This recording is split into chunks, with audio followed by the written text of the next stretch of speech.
We're excited at Wrestling Mindset to put out our longest video ever, 3 hours with legendary wrestling coaches, Ernie Monaco, Jeff Buxton, and Steve Rivera. Man, we had a great conversation. Like I said, 3-hour interview, and this is the edited version. I mean, we had to cut out some of the parts as time goes on. Obviously, you know, conversation among best friends. There's a lot of things that aren't meant for the camera.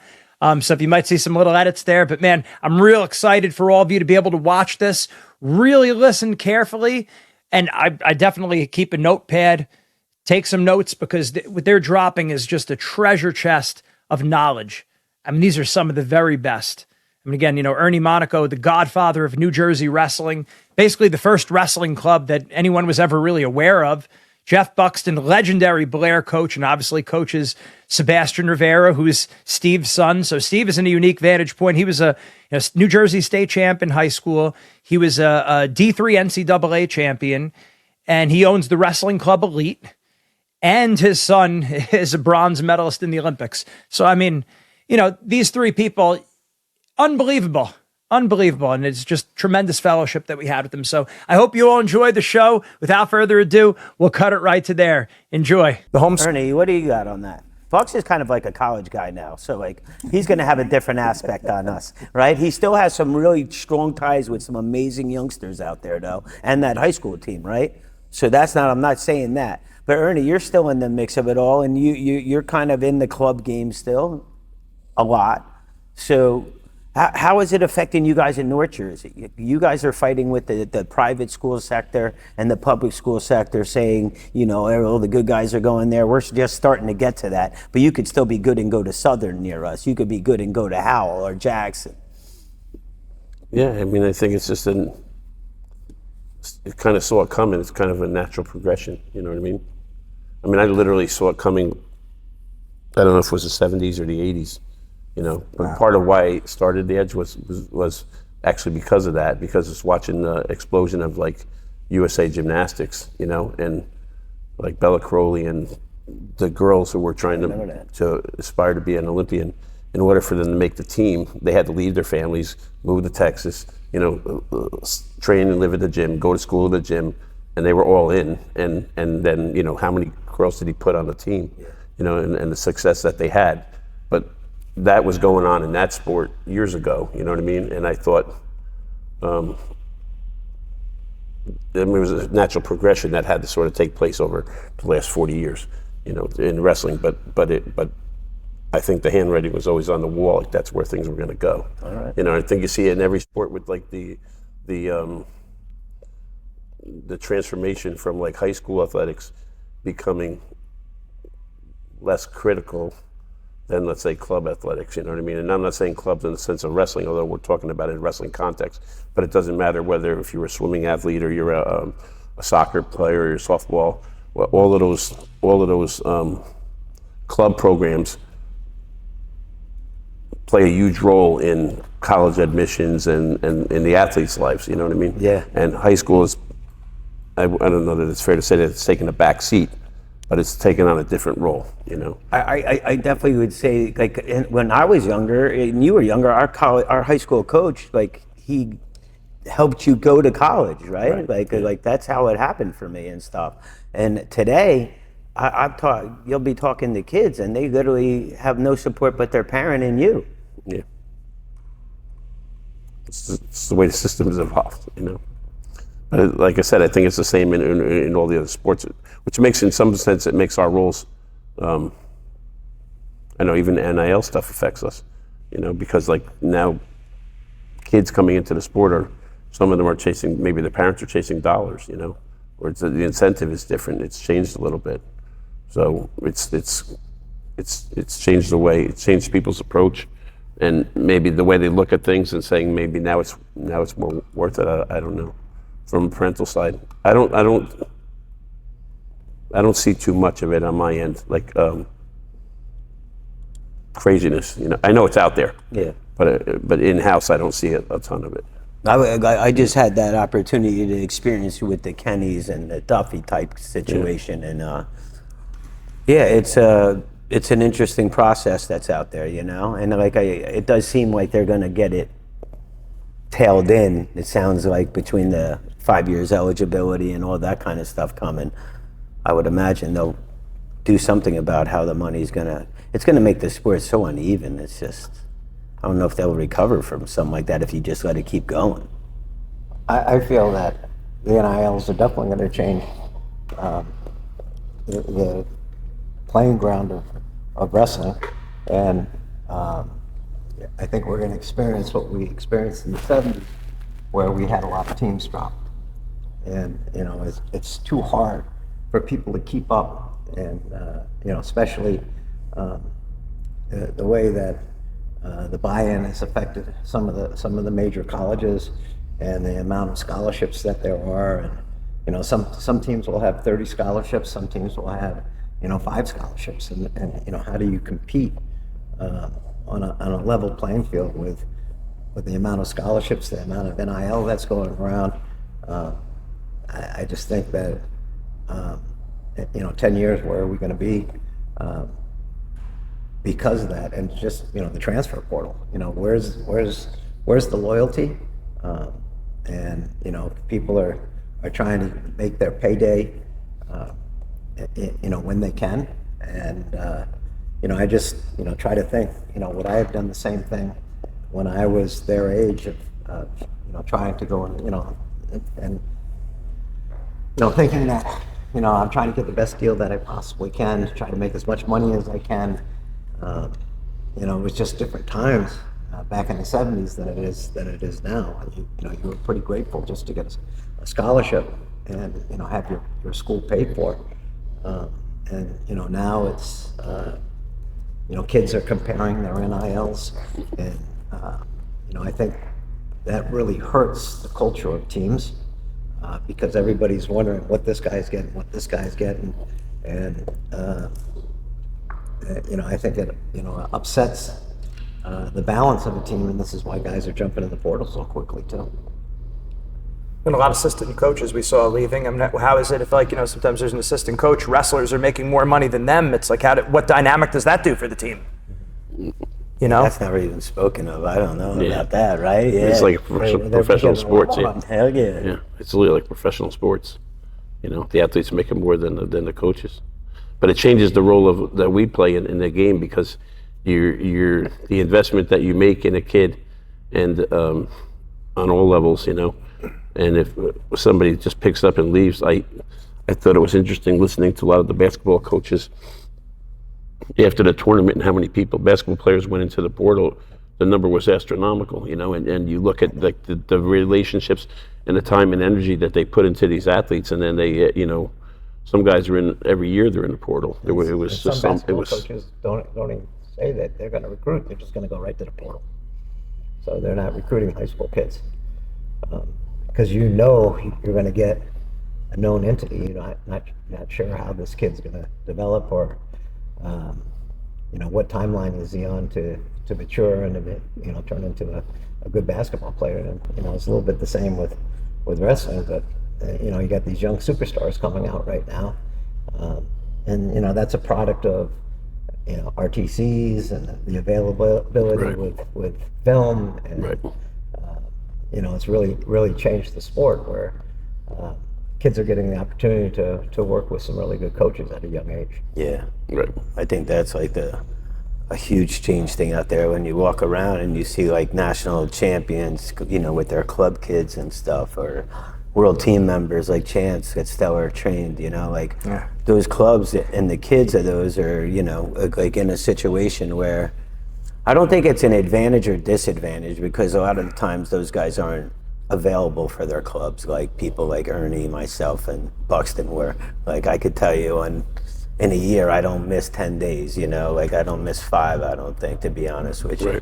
And that's something that when you're trying to do what we do, that consistency is so important, And honestly, I'm more consistent than most of my wrestlers, and that you start to use that against them, and who's really wants this, And I know Ernie set that tone back in the day, and a lot of people don't realize when I was starting Elite Wrestling, I wasn't in New Jersey, and I called Ernie up, And I asked him, you know, like, do you think I could do this? And we don't even know each other at the time. I just went to the best club that I knew that I looked up to, you know, like at the time I'm watching Steve Monaco and all this stuff go on back there, you know. guys, yeah. I'm already older than this, you know, so like you're watching Ernie change wrestling, you know what I mean?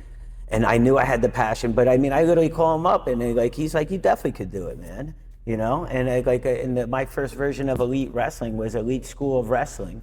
And my shirts, me and Ronnie Laycock still have them. And that was paying homage to the Edge, you know, like, so seeing like how we do and watching Ernie do it over all these years, and same with Bucks. I mean, I've been wrestling against Bucks even when his kids were wrestling, you know, like I was coaching against him at that time, you know. So I have great history with these guys, and they set such great examples for guys that were trying to do what they were doing, you know. And I bought in real quick to it. I always had that passion for it. But like Ernie was talking about, and I also feel like this portal thing, I don't think the parents are understanding how much we invest our heart.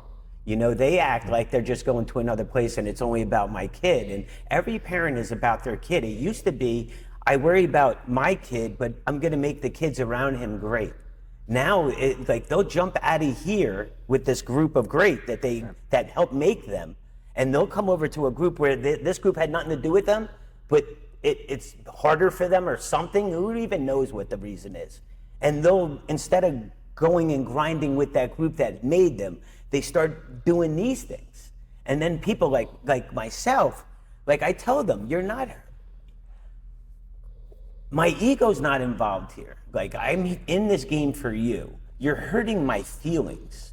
People don't realize that we have feelings or something, because I literally go up to like an 8-year-old and tell a 10-year-old, like, yo, like, I don't know what they're telling you at home, Coach Steve this. Steve has feelings, right? So like when I see you doing this or that, like it isn't that I'm like a baby. I care about you, you know?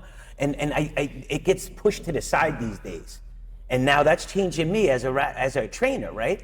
I'll give you a great example of this one this year. This is the first in my life. One of the kids that I helped create, you know, on the way, when I say create, you know, we spend a lot of time with him. I put in the hours, I wrestle him, I do all these things, right? As he got better in all this, they started moving around and doing some things. And in that process, the kids, when he went to these other clubs, I guess, these other dads were like, oh, that kid's pretty good. What's he doing? So I get calls from these dads, and they ask me if I could do privates with their kids. I'm like, man, all these parents doing it to me, specifically some of these. So, sure. I'm doing private one day, that parent comes in my room and he's like, dude, what are you training the enemy now? I said, what? I'm like, what are you talking about here? Last week you were over there doing this. Now they want what you have. You showed them that I'm obviously pretty good at what I do. So now they want some of that, and I'm supposed to say no, but you're allowed to go do what you're doing? And this just happened to the first time. I said, I never in my life would do this. Freddie Terranova is a kid that was in my club that was in Sebastian's weight class, senior year. I gave that kid a private and right before regions against my son because I believed that they deserved that. And Sebastian's like, I don't care. I'm going to kill Freddie. And that's the mentality you need, right? But exactly. But like that's what it wasn't about that though. It was about me showing that, like, I'm going to stay true to you to the bone, even when it's against my own kid, because it's a sport and we're building men here. You know what I mean? And today, that gets thrown out the window, and we're just a piece of their puzzle. And then the other side of this is, now we're just a piece of your puzzle. So now, maybe in the past, I'd be a little bit more lenient. You could stop in and do this. Now I want my payment, right? I want either my drop-in or my membership. Oh, now I'm only about money, though. So like it's this whole like sick circle that is getting created in the market today that the parents are creating, and we're just reacting to that initiative they started. And I'm trying to use it as a tool to be like, yo, that's what it felt like. So let's both stop, refocus. What am I missing for you that you think you're going there for? and give me a shot to do it right. And half the time it's nothing I'm doing right. It's everybody's looking for the greener grass. Right. You know? How do you But guys they live that? don't- What do they you got in that?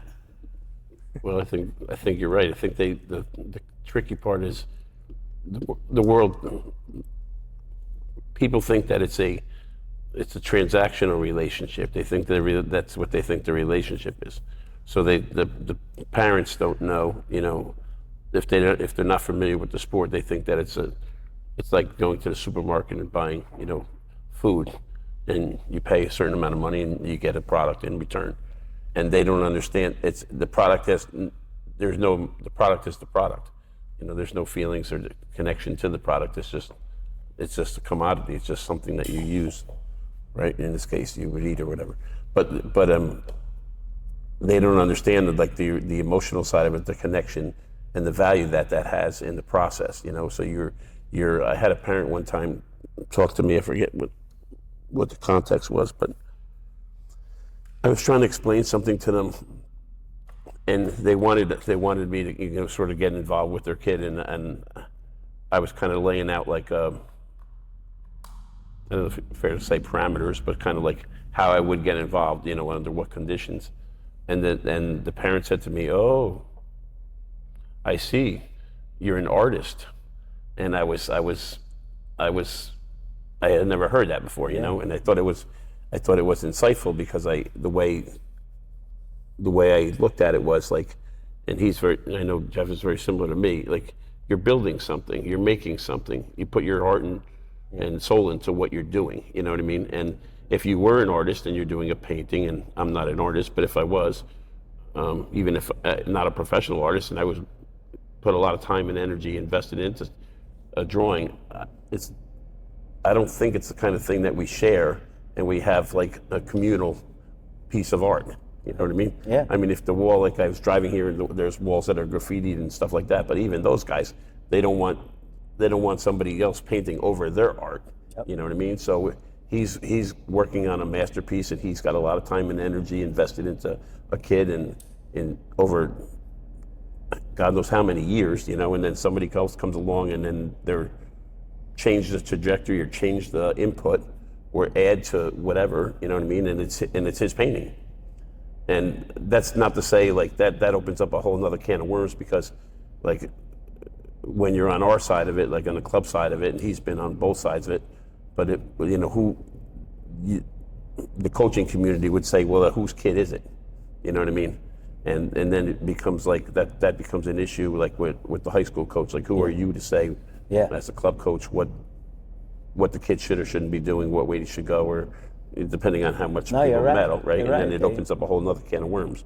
But I think generally speaking, the more that money enters into the sport, which is what's happening, right? Yeah, for sure. On every level, I think the nature of our relationships with the athletes becomes more, at least from the parental side, even probably from the kid's side, more transactional and less. But they're missing out on so much. Yes, they're missing out. But that's Come why on. some of your elite football coaches and people got out of the industry, because they no longer have breakfast with the team or those relationships with the players anymore. They're no longer building young men over a course of 5, 6, 7, 8 years or whatever it may be. You know what I mean? Yeah. In college, 5 years or whatever.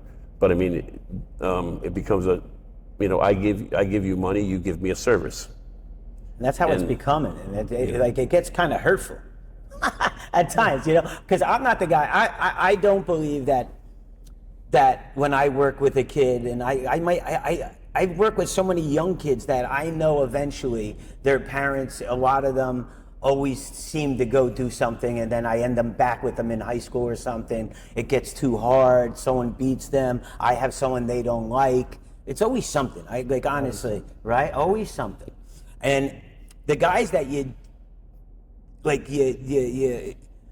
for me, my son, when I was bringing him up, I would have been, if he was close, I would have made sure he was here. Why? Because I always heard about Ernie and video. He would have video, and people would sit here, and he's pulling out VHSs, and he's like, yo, watch, you could do this move. That is something I wasn't great at. So that would have been something I definitely would have came to Ernie, that I got better as a guy now. But at the time when I first started my kids, a little kid, that would have been a great habit to Sebastian developed on his own through us knowing we needed to do it. My dad videoing him, putting on YouTube, him watching it after the match, analyzing it, and he does it to this day with this guy, you know? But, so I don't believe that one artist is making the greatness anymore. Like Ernie used to be able to, like he said, look on that wall, it's there. You know, I have a couple up there in my life too, but they're very hard to come by these days. And I don't know if we wouldn't still be making that kind of stuff if we were given the opportunity, but we're not given the sole opportunity anymore. You know what I mean? So that's why when you talk about my son and his loyalty, and Frankie Edgar's known for his loyalty, and like those are probably two of my bigger flags, that's one of the bigger things in me that I'm happy that their families are like our families. You know what I mean? And that's what's lost in today's world. That loyalty creates a love, and then that love creates a vision of us to make you great. Even if we see our shortcomings, we're gonna fill those gaps.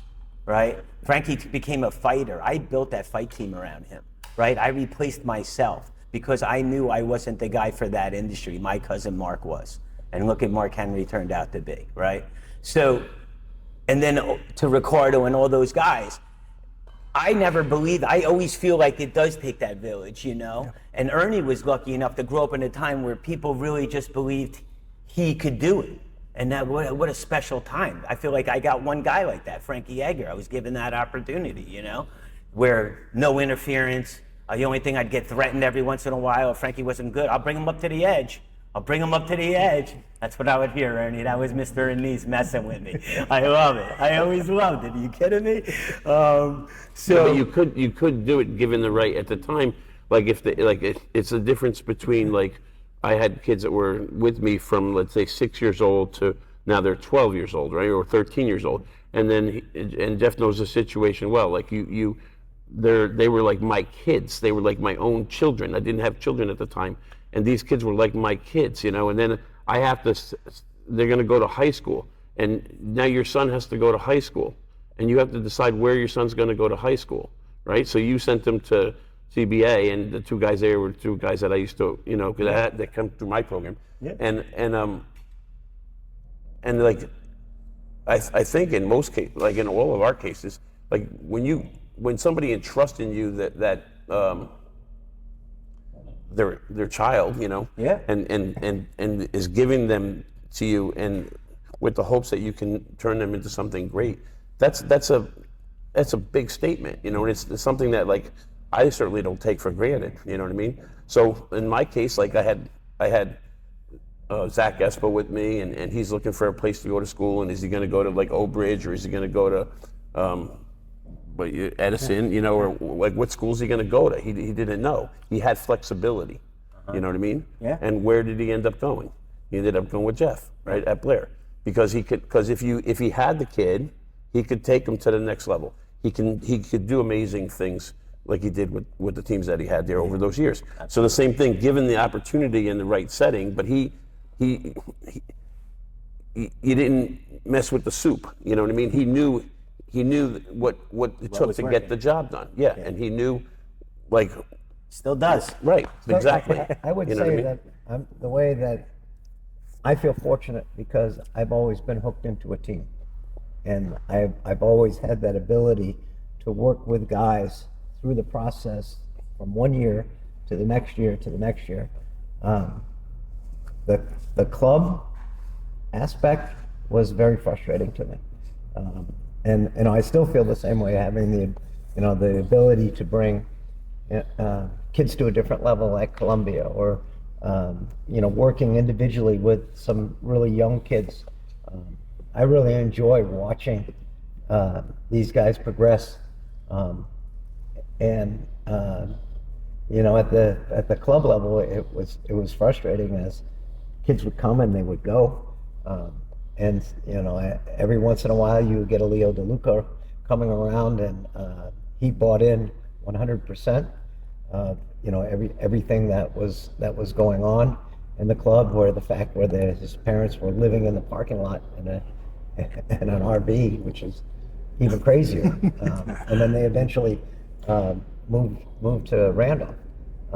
But they saw something in me. They saw the connection that I had with the kid, and I said I felt fortunate about that because, that was 30 years at Blair. That was 10 years at Lehigh. That was 3 years at Rutgers, and that, now at Columbia, having the ability to work with teams, really is, being able to take, one kid from one year to the next year. And,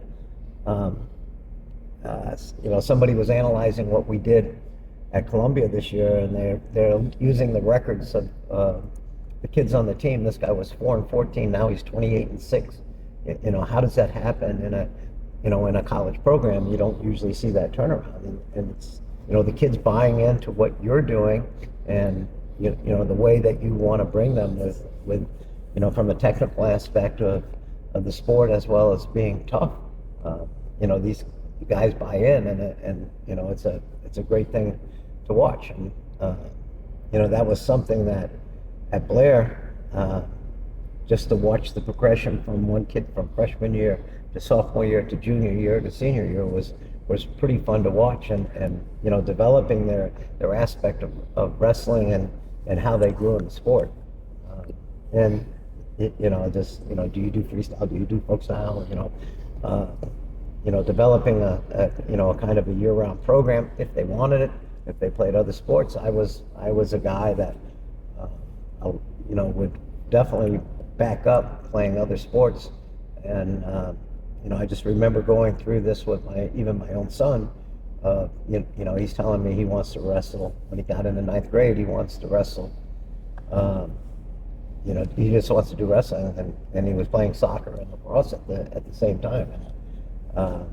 We came to an agreement when it came down to his freshman year in the spring that I allowed him to. Okay, I want him to play lacrosse, but he talked me into just wrestling, and that's what he wanted to do, and he wanted to really throw himself into the sport. It's kind of amazing watching the transformation of kids coming out of high school right away and making world teams. And these are guys that really have put themselves into the sport, and obviously they've had some great coaching as it's going along, and they're going to great programs right now. Yeah, and I think it's from the youth all the way on up, right? My youngest son wrestling is 5. Jeff's oldest is 9, 10, so 10, and so we see it, tots level, bantam level, intermediate, how serious these parents are.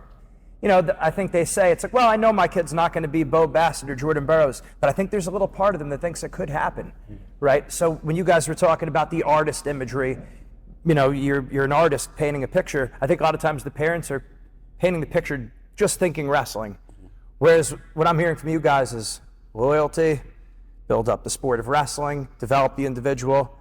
Wrestling mindset's always been about use wrestling as a vehicle. Education is like the thing that's getting lost so much now too, and it's not the public versus private on that. It's the time put into those activities as education requires. I hate to jump. No, go ahead. That's what worries me about the homeschooling. Are these kids receiving the education that they need and going to the homeschooling, or is it just becoming a wrestling factory? And 6th, 7th, 8th, 9th grade are such crucial times in kids learning that I think sometimes parents are putting the education on the not making back burner, maybe. Yes, not making it as important as it should be. A kid wants to repeat 8th grade. What goes into that conversation? Is it all about size? Is it all about wrestling? Is it all about education? And I did it with my own son. I said, do you want to repeat 8th grade? And he said no. He was small at the time. He was like 90 pounds. And I said, your first year is going to be really rough. And he goes, Dad, I want to go to school. I want to go to Blair. And I said, all right, let's do it.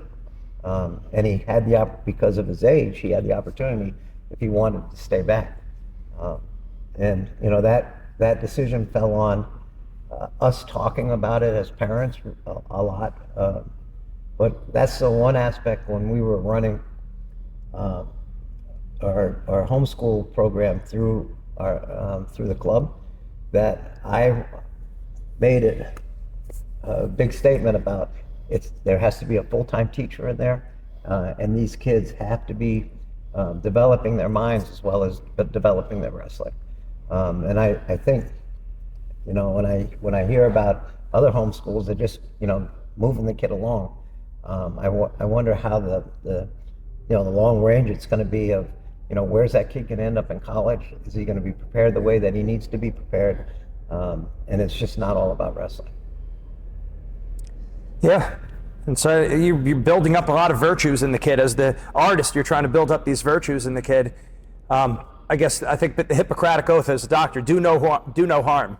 So let's take it from there. At the absolute basic, what would you say the biggest pet peeves you guys have with parents, what they're doing? Because you guys have, I'm sure, seen, relationships wrecked, kids being, messed up mentally and emotionally from some of the things their parents might have done with nothing but the best of intentions, but they didn't know any better, maybe looking at things too unidimensionally.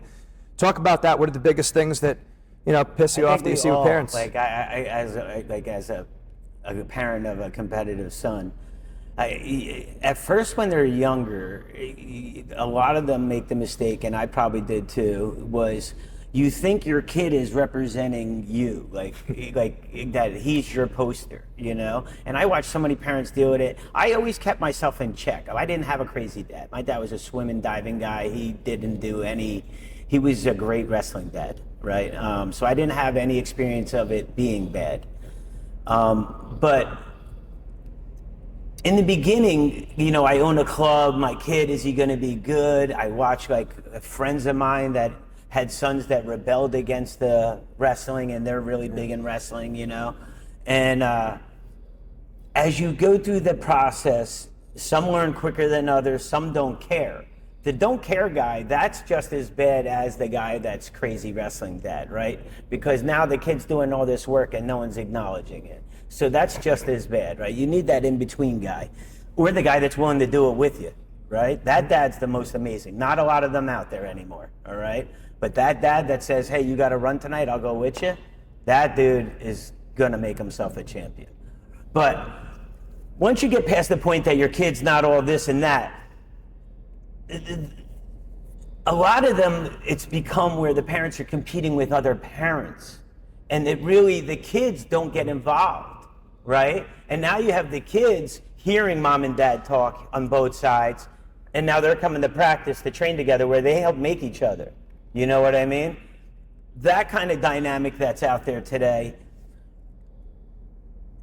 needs to be addressed, really, honestly. These parents that are willing to lose friendships over wrestling, they have it in the wrong perspective. From now until Fargo, our partners, Champion Athlete Wrestler Nutrition, the premier weight management program for wrestlers, will be offering a special Fargo nutrition program for only $350. That's $160 saving. Visit their website, champion-athletes.com, or call 800-324-1447 today. And don't get me wrong, there's always that guy or woman that maybe has been totally disrespectful. I watch some stuff at these youth and high school stuff. I'm amazed to watch grown parents act like that, you know what I mean? But I see how the situations come about and how it happens. But that all in wrestling, if we could get that to change, it would change so much unilaterally. It would go so wide that we would feel it in so many ways. But like you said, and we all said earlier, these parents, it's about my kid, my kid, my kid. And that's why Buxton's been lucky enough, like he said, in the team environment. So how do we fix all this, Ernie? Jeff, how do we get back to the old days? Well, I think without going to the old days. I think one thing that would be helpful if parents could teach a kid how to be independent, and instead of relying on them all the time, or you see these parents coddle their kids a lot, and I think when you take a little tougher approach, and not where you're whooping them all the time, but you take a stronger approach and try to teach them a little bit of independence, I think it goes a long ways. And that was, I think, one big reason why the kids at Blair were successful, is that they were put into this boarding school environment and they had to take care of themselves. And kids grew immensely, and you think about it only happening when you go on to college, but them being on their own, I think is very helpful, and the parents were out of it. Starting in ninth grade, they were out of it, and I would just ask them to show up at a match and cheer for their kids. You don't have to worry about anything else. We'll take care of the hotels. We'll take care of the travel. You're giving your kid to me, and that was a kind of I think one of the reasons why kids grew so quickly is that they developed an independence. They had to take care of themselves. They had to be able to manage their school life. They had to manage their weight. They had to eat properly, and that it's something that we really pushed onto them to develop this independence.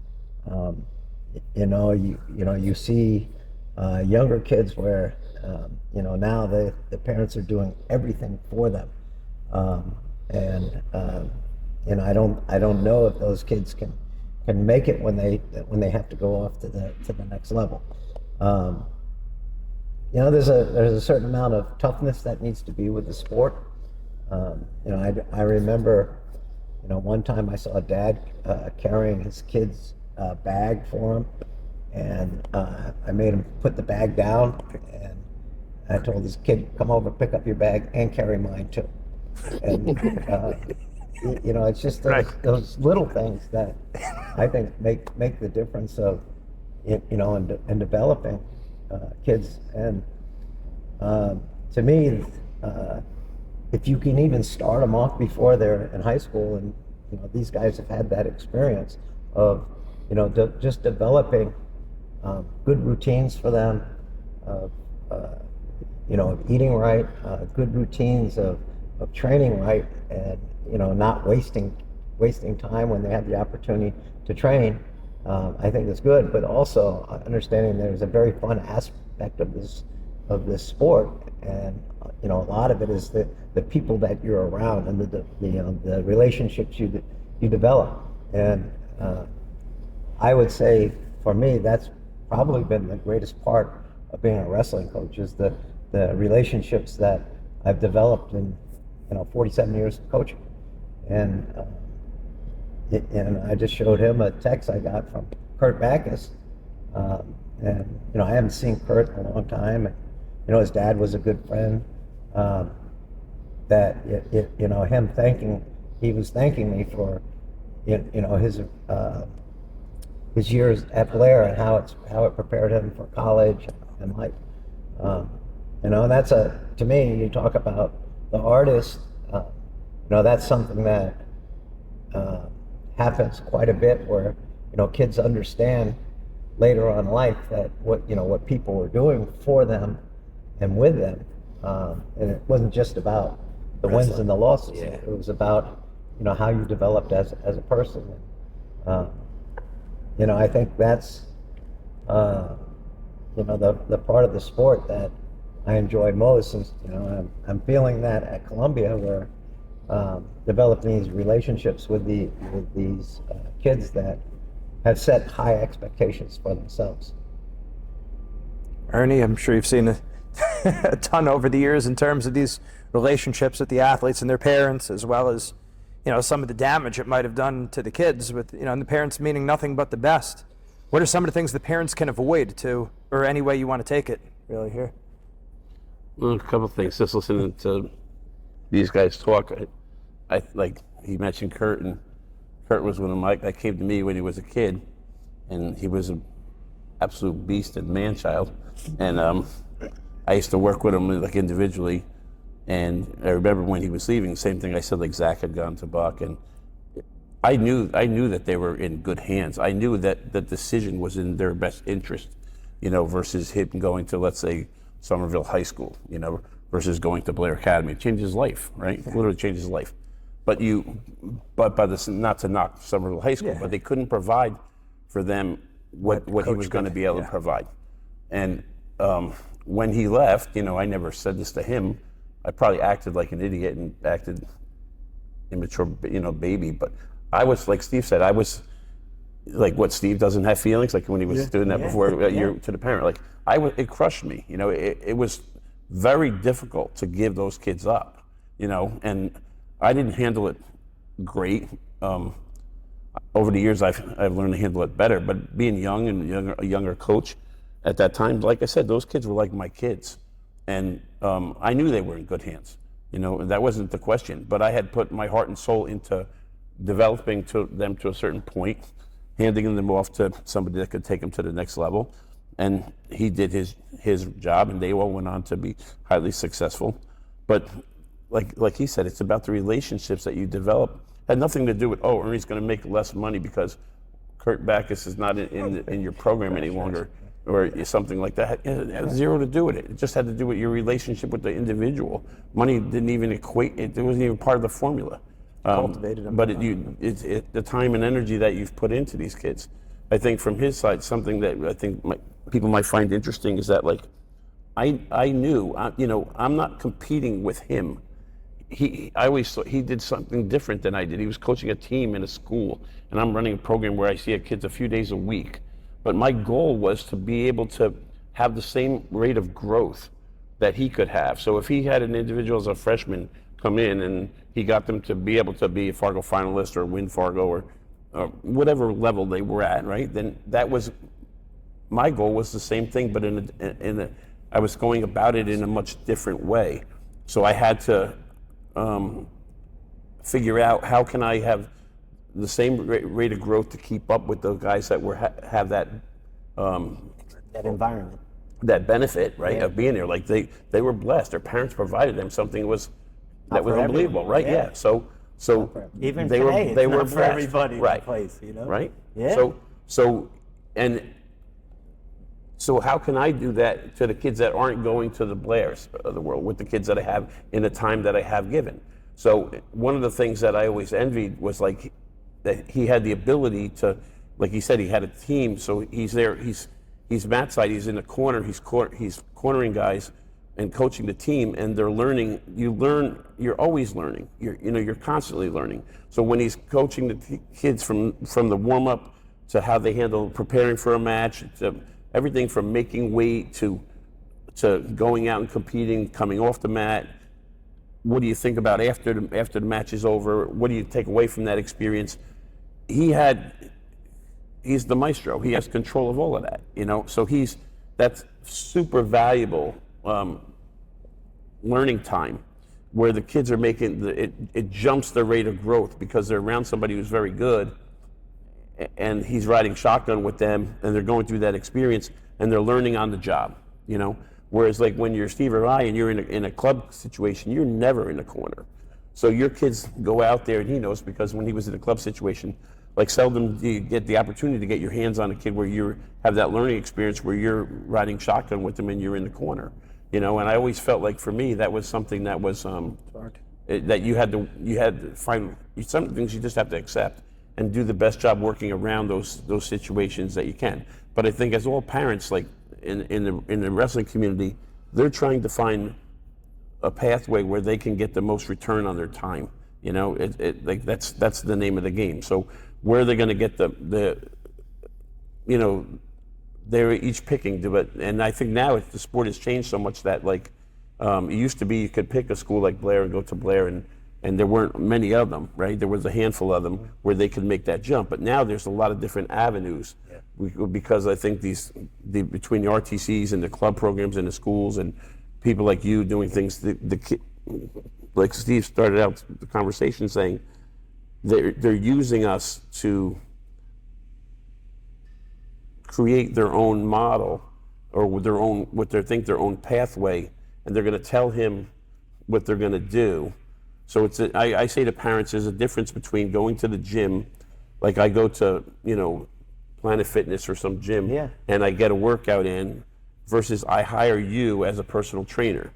So you're my personal trainer. You tell me what to do. I meet with you. You say, I'm like, Coach, what are we going to do today? And you say, we're going to do this exercise, that exercise, and you have a program. You're a scientist. You've studied this, physiology and exercise and so on, and you're going to get me stronger. And I listen to what you say, and I follow the routine. Like I'm going to physical therapy now. They have a doctorate in physical therapy. They tell me what to do. I follow what they say. You have a doctorate in what you do. So you specialize in training the mind. It's just like training the mind, training the body. So I would listen to what you do, but I'm coming to you and I'm saying, no, I'm going to tell you how we're going to use this, and I'll meet with you when I want. I'll tell you what we talk about, but I'm going to dictate how the training is done. And that's kind of what he's saying is like what happens is they're not part of a program anymore. And I give like sometimes examples to moms or dads saying it's like you signed up for Weight Watchers, and part of going to Weight Watchers is they hold you accountable at the end of the week. They weigh you, right? But in this case, like there's no accountability, and the kids will come and go as they please when they want to, and I think it's primarily based on the workout partners that you have in the room. It's never about the coaching. Mm-hmm. It's about the workout partners that you have in the room, and how the parent sees they're the artist. The parent's now the artist. They're the coach. And how can they script it and use these tools that they have available to them to get their kid to the next level? And you would be in that category as like a tool, the mental side of it, the tool. Yeah. Like they have a strength coach, they have a nutritionist, they have a wrestling club that they go to for workout partners. I think what's changed is you see a lot of people they value, which I find very interesting, is they value the lesson more. Like this, I don't know, this would happen at the collegiate level, but if they're working with somebody privately or individually, they value that person more than any other person on their team. So if Steve is part of the team and they go to his program, or let's say even a college athlete, I don't know that he'd be able to speak to it better than me if that would happen, but if somebody's being trained outside of the program, they're not their allegiance, but they see that person as the guru. That's the person who they align themselves with. And the program is just a place to provide, the high school is just a place to provide matches. The club is a place to provide workout partners. That's all it is. But the person who they're working with individually is their, I don't think, it's not their mentor. But so when I was doing club workouts, I felt my job was to teach wrestling. And I think the parents had a different idea than I had. And there would be some conflict that would happen where I got an hour and a half or 2 hours to work with this kid. I'm going to try to show them as much wrestling as I possibly can. And they started bringing them to different clubs because they wanted to see their kid come out all sweaty. Right. And so, I felt that as a club coach, my job was to really get into, certain situations and make sure that kids understood them. And I would take my time in trying to teach them that aspect. The parents had something else in mind. So that caused some conflict, and that caused where, kids would go off to other clubs, and they would go to that club, so they would get an hour of straight wrestling, and then they'd bring them to me and to try to work on the technical side of it, and trying to balance that out. I felt it was really hard. You have a kid that comes into your club and he just got done with an hour and a half, 2 hour practice at his school, and then are you going to put him through another hard workout? I thought that's the dumbest thing in the world. So I would, during the season, would focus on just maintaining technique, trying to develop good habits and strategies, and things that I feel that really don't happen in the high school setting, of certain techniques that you have to know, of scoring on the edge of the mat, being able to end periods correctly, to mat return, little aspects of the sport. The details. But let me ask you this, though. You felt in that role that you were in, that they put you in, that they had a certain allegiance to you, that you were the guy guiding the ship, yet they wouldn't, and tell me if this is wrong, they wouldn't listen to you when you told them you don't need to do these things or these things or these things, but they came to you for individual technique and instruction. Yes. Yeah. And that's what I'm saying, is that they're using him as, a piece of the puzzle, and they don't understand the integration of how everything goes together. I would say something I think it's a different way of looking at it is, for the people that are involved in the sport, like at the end of the day, the goal is to try to produce. My dad used to say when I was younger, started out, he said, you're going to produce champion wrestlers and good wrestlers by producing good people first.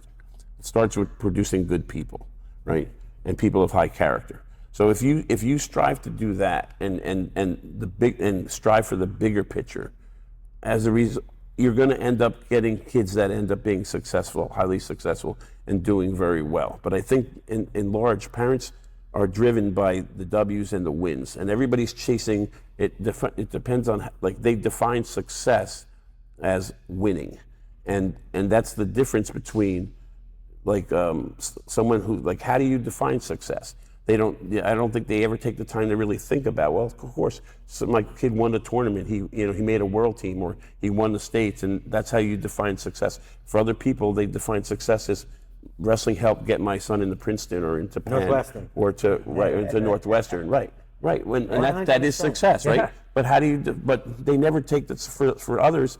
Like he said, like the kids who are going to these homeschool programs, maybe their parents define success as, they're chasing a state title or multiple state titles, or they want to win, whatever it may be. But I think that answer to that question has a lot to do with how you drive the ship. You know what I mean?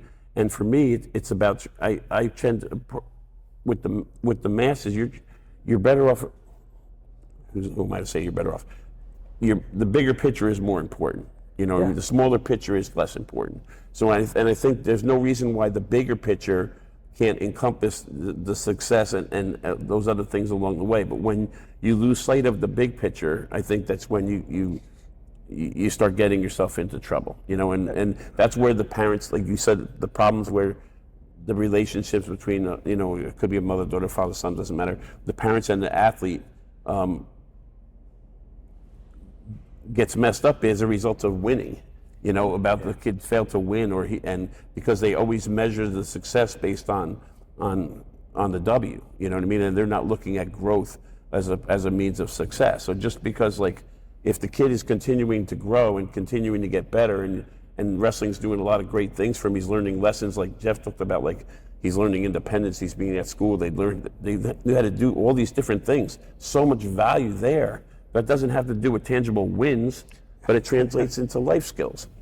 So like you're trying to, that's part of what we as coaches are trying to do, or at least I feel like I'm trying to do, and it's not just about, like, I need to have so many X amount of kids win the kid states in order to stay in business, and if they don't win, I'm a failure because I measure my success based on how many kids placed in the kid states. It's silliness. Yeah, I think that a lot of parents, what's going on underneath the scenes, like behind the scenes underneath, they're thinking, like, these other things are going to take care of themselves. My kid is going to grow up to be an honest, virtuous, good person. All these, education, that's going to take care of themselves. They feel so at effect with wrestling that this is what I have to control. If they're good at wrestling, all these things are going to fall into line, which we know is false.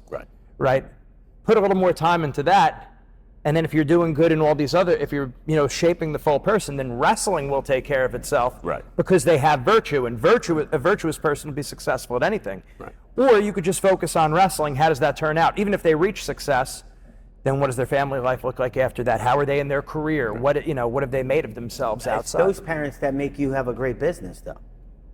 It's those parents that are creating your customers, right? They can't live up to value. The pressure comes. They're doing everything right. They still can't win in their house. Yeah.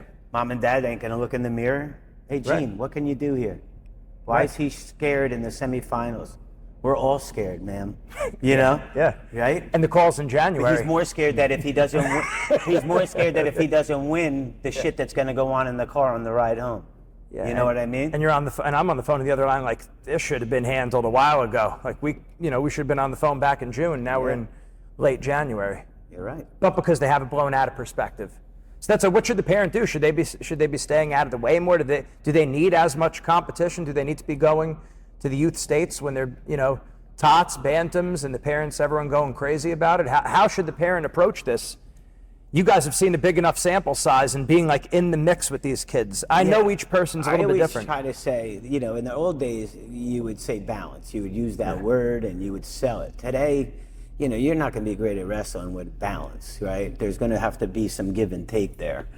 Immediate success. Yeah, well, just immediate success. But in my experience with my son, I feel like the winning on the lacrosse field, the soccer field, the football field, those wins and losses, they all helped him want to be a champion on the mat because it showed him that I can control this one. I don't control this one. I got 10 other guys on the field with me, you know? And I feel like that's something that's getting lost in the kids, and that's added pressure to these kids because all they know is wrestling, right? But I always use, I didn't see you crying in your mom's video on Facebook after the soccer beating you took the other day, you know what I mean? And all that, and then the kids look at you like, I'm just saying, like you didn't cry at soccer or baseball, why do you cry at wrestling? Did you care more? I don't think so. It doesn't look like that. I have to yell at you every day, right? So all of these things that you like with the parent, I don't think there's a right or wrong way. Like Ernie, I like the way he said that. Who are we to give advice or tell you how to do what you got to do? But at the end of the day, you and your wife or you and your spouse or you and your person are trying to create an adult that isn't in your basement, right? In today's day, you got to worry about that, right? They say it's like 26, 27, 30 years old. These kids are still in there, right? I'm just saying. So I'm just saying, we didn't even think of that when I was bringing Sebastian up. That wasn't a thing yet. But I always thought, like when I was growing up at 18, my dad always said, at 18, you're an adult. You have to you can make man decisions, but I'm also going to treat you like that, right? And I know your parents were probably like that. A lot of parents are like that at our time. I could have been out a little bit earlier from the home. Yeah, but that's all right. You know, you were doing good things, all right? So that's when it makes it easier, right? So that, I felt like that, like the balance, it helped us all the way through. And when people say, how does he still love the sport? I feel like that balance. We haven't lived this generation that hasn't had the balance yet. So we don't know if they're going to love it like Donnie Pritzloff still loves wrestling. I don't know about you, but I saw him last Wednesday. He's still underhooking me, grabbed me with grips right off the hello. You know what I mean? So like that love, to watch that passion in my son, to still love it. You know, I feel like a lot of guys are going to, a lot of them are not wrestling in college, right? Us guys as club owners are getting guys to wrestle in college. Less and less are going that route though. You know what I mean? Either they're picking a real hard college that's going to challenge them academically, or they're dropping to the other tiers of D2, D3 and having more of a balance in their experience. You know what I mean? I don't think people understand that commitment it takes to be that guy, right? And we're selling it to 6th graders and 7th graders and 8th graders with these holdbacks and everything and all this other stuff. And like, those are all things that I think in time people can do and do well. We've yet to see the results of all this right now again, you know, like we're in this change. That's why I came here today. Like we're in a transition of wrestling right now between the NIL money, the parents that are very involved, the clubs that are involved, and now we're working together. Right? I mean, I'm working with other clubs in my area because when they're not with me, they're with them and we want them to win. You still stay true to that, right? And I'm like an old school guy, but like I've always wanted to get along with all the club owners. I don't see enemies. We're all helping. There's enough kids out there, right? Everybody has a cycle. You're popular today, you're popular next week. That always just happens. Consistency is, you want to be successful in the club game? Be consistent. Every day you have practice, be there. Have people know that they could show up there, and you'll have a great club. You know what I mean? Like Ernie said, he's not worried about tomorrow if some kid leaves, if there's not going to be another 10 that follow, you know? At my place, they might not be because I have that heat on, and if you feel that scares a lot of people out of my place. You know what I mean? But I've always like wanted to train people that train like me, that do it like I did it, right? And I'm an old, like I wrestled a long time ago, but I did, in my time, I put in my work. I did what it took. And when my son came up, and well, Frankie really first, but like when Frankie came through, we went through a process to see how this guy would be a world champion, right? And that's where Ernie's talking earlier with this mentor, he got to set that goal earlier. I would never thought that I'm going to make a freaking this, or I'm going to make a state champ. The fact that I just heard Ernie say that, I'm like, man, I was so naive to this shit. I was just literally thinking that, literally. Because he's like, well, I saw Jeff do this, and now I'm going to get a U.S. Open guy. I would never have thought that. Today I think like that, but like to hear him say that, I'm like, wow, the evolution, like there it is. And to him have that so close and actually lose guys to him, God, what a lesson. Like, I'm making guys good enough that Buxton wants them, and now I got to fight to keep my guy to go this way or this way? Damn, Ernie. Yeah. Kudos to you. All right? Kudos to you. All right? But I never thought of it that way. right? Come on. I wanted Ernie to be involved. Part of you, I would definitely. I could believe I'll that. give you a real life example, right? You know this. You don't know this story. You know part of it. You don't know like maybe my side. So like Matt Valenti he had to decide because he lived up by you, was training up by you, and he was coming to me. Is he going to go to Blair for 4 years? Or is he going to go to Kittatinny? And his father, I think it was Princeton guy, and he had this, what is he going to do? And the father and the mom, comes from a really good family, left it up to Matt to decide what he wanted to do. I don't know how Matt arrived at the decision, but I know Mr. Valenti came to me and he said, he's been with Buck. He's I don't know if he did a tour by you or whatever. He knew what Blair had to offer. He knew what the Blair program was, right? He has to make a decision. What do you have to say to him to help him decide, right? And you know what you're going to get if you went to Blair. There was a known, like I knew what Matt would do. You could project what he would do. I said, this is what you would get if you're going to go to Blair. How do I know? Because there's a history there, right, and a track record.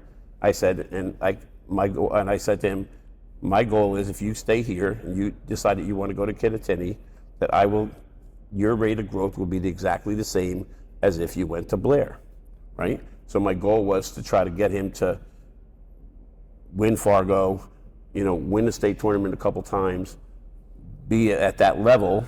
It doesn't mean you don't have to win these things to be at that level, right? But the goal was to get to that level, and he hit the mark, right? But like when I said to you, I'm chasing something I took that responsibility very seriously. The kid had a choice to make a choice. He chose.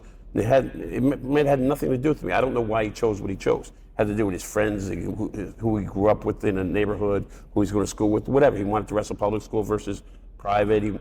Kids back then, and he knows this, they want to be a New Jersey state champion, and to be a national prep champion had no teeth. It didn't have the clout that does now. So whatever reason he made the decision, but my goal as in my role in that situation was to try to make sure that rate of growth is at that same level to duplicate, which is not an easy task, right? And it's not an easy task. But I was fortunate, like I had some horses, around them, and the Dubuque was in that room, and I got it done. Yeah. Right. So, but that's not always the case. It's easy. It's tough to get that done. But on my end, the commitment was there. It has nothing to do with dollars and cents. It has nothing to do with business transaction. I have to do whatever I have to do, put in whatever time I have to put in to do it. And does it mean in the meantime, is he jumping up at Blair for workouts like when he can? Yes. Is he doing all these other things like the kids do? Back then it was different. And I know those things are going on. And only certain people could go to Blair to do that stuff. Right. So if you were one of those lucky guys, who wouldn't go do it? Right? I mean, you always hear Cody Phobes down near us would get up there every once in a while, No one else would. But the goal is still the same for the public school kid who chooses not to go to Blair, or the parents, he doesn't want to go away from home, or the parents can't afford it, whatever the circumstance is. The goal is still the same. And nothing to knock against the high school coaches. The high school coaches cannot provide for the kids what these other programs can provide. You just can't get there. And in order to keep pace, it's necessary for the kids in every sport, it doesn't matter what it is, for them to go outside their high schools to do these other things, because you can't just say, years ago, you can go to, he grew up in Rhode Island, he can go to a good school, he had a good coach, and he could become a good wrestler. And he didn't need to do all these other things. There were no RTCs, there were no club programs, there weren't all these other things that you're fortunate if you were mentored by somebody, or somebody took you under their wing and they could teach you things, and help you. But the world's a different place now, and And that's the funny thing. I think back to Danny Quintiliani. He's like a wreck kind of good high school wrestler, not even state champ, picking us up in the carpet van to bring us to tournaments. And he's my mentor, you know? Yeah. But showing me life values, showing me heart, you know, like you don't quit, and like wrestling, and like teaching me real just how to be the other things that you said. Like the under pieces of a champion, you know, good person, trying to just work hard, go out there, wrestle with sportsmanship, try to be better every time. Like those little things started with a guy that didn't even know wrestling with me. And today you're learning from, like I said, you could have Bo Nickel as your club coach, Jody Stripmatter. I mean, the guys that you're getting. But this is an interesting thought, just something that popped into my head. So Cameron, you know, Sontz had done a thing for you talking about like after the state tournament and how he's been working with the same guy for, I think it's like 6 years or so, right? So in my head, like not working for you doing that side of it, right? Like this person does, so for him, I'm saying to myself, like as a coach, I know how I feel. I know how he feels. We can all relate to how we feel when one of our athletes comes up a little short, or they squeak by and they win, or whatever. But it's the same thing. It goes back to relationships. Like he's working with the same person for 6 years. You develop a relationship. That relationship has value. You know what I'm saying? It goes back to what we were talking about, like the kids going into portal and moving around.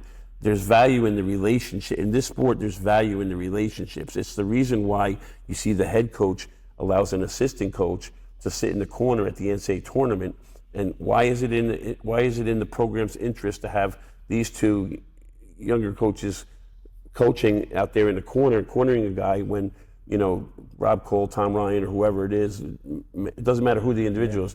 Sometimes the coaches choose to step back. Why are they choosing to step back? Because they don't want to, they can't contribute? No, because they see value in the relationship between the athlete and the corner and the individual. He can communicate in Matt's side and sometimes and pull help things out of them others. You know what I'm saying? Sure. It's the same thing. There's value in like they're cultivating these relationships, working with the same person. If you said to me like Cameron was working with somebody to be the work coaching him on the mental side, and he had a different individual every 3 months or 6 months, I would say to Cameron, like, nah, it doesn't work. You can't be, the person has to know you, and they have to have you get more in return when there's a vested interest, when there's a connection, when somebody, you know, when the interest goes beyond the transaction, you know, that's when you're going to get the most value out of it.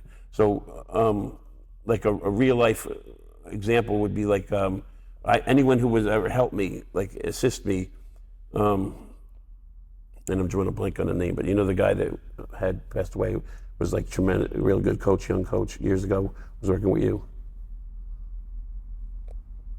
He got sick and he was young. You'll know it. It'll come when you come see, you'll know. Yeah, I'm the worst with names, so we're both at the same point with that. But when you get the name, you'll know what I'm talking about. He ended up getting sick and he ended up passing away. But he was coaching and he was kind of being mentored underneath you for a while, right? And it's got to be 20 years now at least, right? So, but the point is like you want somebody work, like if like Steve has somebody helping him, I have somebody working with me. You want somebody in the room who cares about, I always wanted somebody who cares about the people the way I care, because I felt the job couldn't get done. It requires you caring. You know, it requires you caring. Right. So it's like same thing, like the people who work for you in Wrestling Mindset, and you want them to care about the individuals they're working with, communicating with, the way you care, right? And that's the way you have the best product that you're going to put, right? And like he cares about your son, you know, like it's obvious how Donnie cares about your son, right? You see the relationship. Yeah. So when you look at what they did, right? Like together, it's amazing, right? And he knew, like, I had a kind of a front row seat to it. I know him well. I know Donnie and your son, and you look at what these guys did, you know, and put him on a world stage and the level of success that he had. But they did it because they were a unit, a group. I agree. And there was love there. There's like, you know what I mean? They cared. And You know what I I don't mean? think that people understand when you have They that don't understand relationship that athlete, they're going to give more. Right. Like they're going to go through more. They're going to Yes. get more. They're going to Yes. give more. Yes. And that's where the parents are like, I feel like I used to have like a remote control power, you know, like I could sit in the corner and be like, right hand this, left hand this, that. Now it's like you got so many chefs in the kitchen, he doesn't know if he's throwing in salt or pepper. You know what I mean? Right. And that's where it's kind of evolved a little different today, you know? Right. But that's what, like you said, they think always more is better, bigger is better. And like in this case, like he, you know, I don't know that he's any place else that he has that level of success. The way you did it is amazing, you know. Yeah, but he's got amazing people surrounded. He's surrounded with. Yes. A lot of trust. Yes. He always has. Yes. That, you know? But you guy. guided the ship, and you couldn't provide a Penn State wrestling room, you know, while you were at Rutgers and when he was training there and so on. Like you couldn't provide that level. I mean, no one in the world has that, right? The best thing. That's People what are trying to have that. Yeah, like. But yet he's still but you mix and match and you did what you could do to fill in the gaps in the training and get the job done. Yeah. But it wasn't like you would lose something if you lost the relationships. Is the point, you know? Like there was value in that relationships. You can see it in the way he grabs after he plays it in the Olympics. I mean, I watched their relationship evolve, and at first I was a little bit taken back with how friendly they were, because of my son. I felt like at times was being disrespectful, but then once you realize how they mess with each other, it's a thing. So but at first I took my son aside. I said, "You're not talking to the Bucks like that. Like, what are you doing?" He's like, "Dad, stay out of this. This is my relationship." I said, "All right." I said, "Remember, man, like this is a man he's like, I love this man." You know, and then for him to grab Bugs, kiss him on the top after the Olympics, like that was emotion in him. Like he never acted like that. Like But if you like some of the guys joy. who like he would train with and Buck would get to train with, right? I know when they would say, if you had any idea how many times Buxton makes Rivera do that ankle lace, you would have. He gets so mad at him. He makes him do that ankle lace, right? So what happens, you know, you go to the Olympics, he's out all on the line, all the tips are in, and he hits it to win, right? Yeah. And so like, and for your son, it's an amazing thing, because all I thought of was the athletes were telling me who were working with your son and with Jeff and with Donnie, and they're saying to me, he makes him do it so many times. Like, you know, and when he's doing it, he's yelling at him. He's cursing him, right? He's cursing him because he made it do it so many times. Yeah. But at the end of the day, that world silver, that win is purely that drive at the end there and pure exhaustion. That's reps. Right. That was reps. And you saw the other guy. I have it on my wall. That guy's disgust because he didn't have that last angst to stop Sebastian's last push. Yeah. And he did that like that. That was the first emotional thing that I seen amongst these guys on that one. That was a big, you know, reward for you guys, you know, with all you gone through, the bullshit of this, that, and the other thing. And then the Olympics, I just saw that all come together for you guys there. The process of going to the ranking tournaments and him understanding how good he really is, that was big. Yeah, but like I don't think you give yourself enough credit, because like in that journey of you going out and those trips, you've done it so many times with Joey already. You had done it all these times with all these other guys. I feel like Sebastian grew a lot better with his losses in the international circuit because the way you played it, and it must be through your experience of how it didn't matter, right? And it's nice now with the UWW and the NASCAR where you could use that placing as you're like, hey, you're doing pretty good. I know you lost, but you're doing good. But you guys, what Donnie and you did with him to take him, Cody Brewer took him a lever from me and to get him there. And even in college, I feel like there was some nemesis there that if he wrestled a different match, he might have won. Just the Nick Lee semifinal, really, when he went upper body with Nick there. If we dropped to a double instead of staying tall there, we probably would get that takedown. But, you know, it's life. Things happen, you know. He was in a lot of big matches where those decisions went his way, and he made the right decision. So those wins and losses all accumulated to that effort at Paris that we saw. And another thing that I think that people don't give credit to, that kid that's working hard today and he's only 10 years old, and then he goes to high school, doesn't drink, doesn't smoke, doesn't vape, and he keeps working hard and he keeps pressing hard, and he'll be the next Bo Bassett. Like, people don't understand, you don't get wind like Sebastian, Bo Bassett, and those kind of people without wrestling to exhaustion consistently. It can't be just, oh, I'm in training camp, I'm gonna do it now. It's a lifestyle of training like that.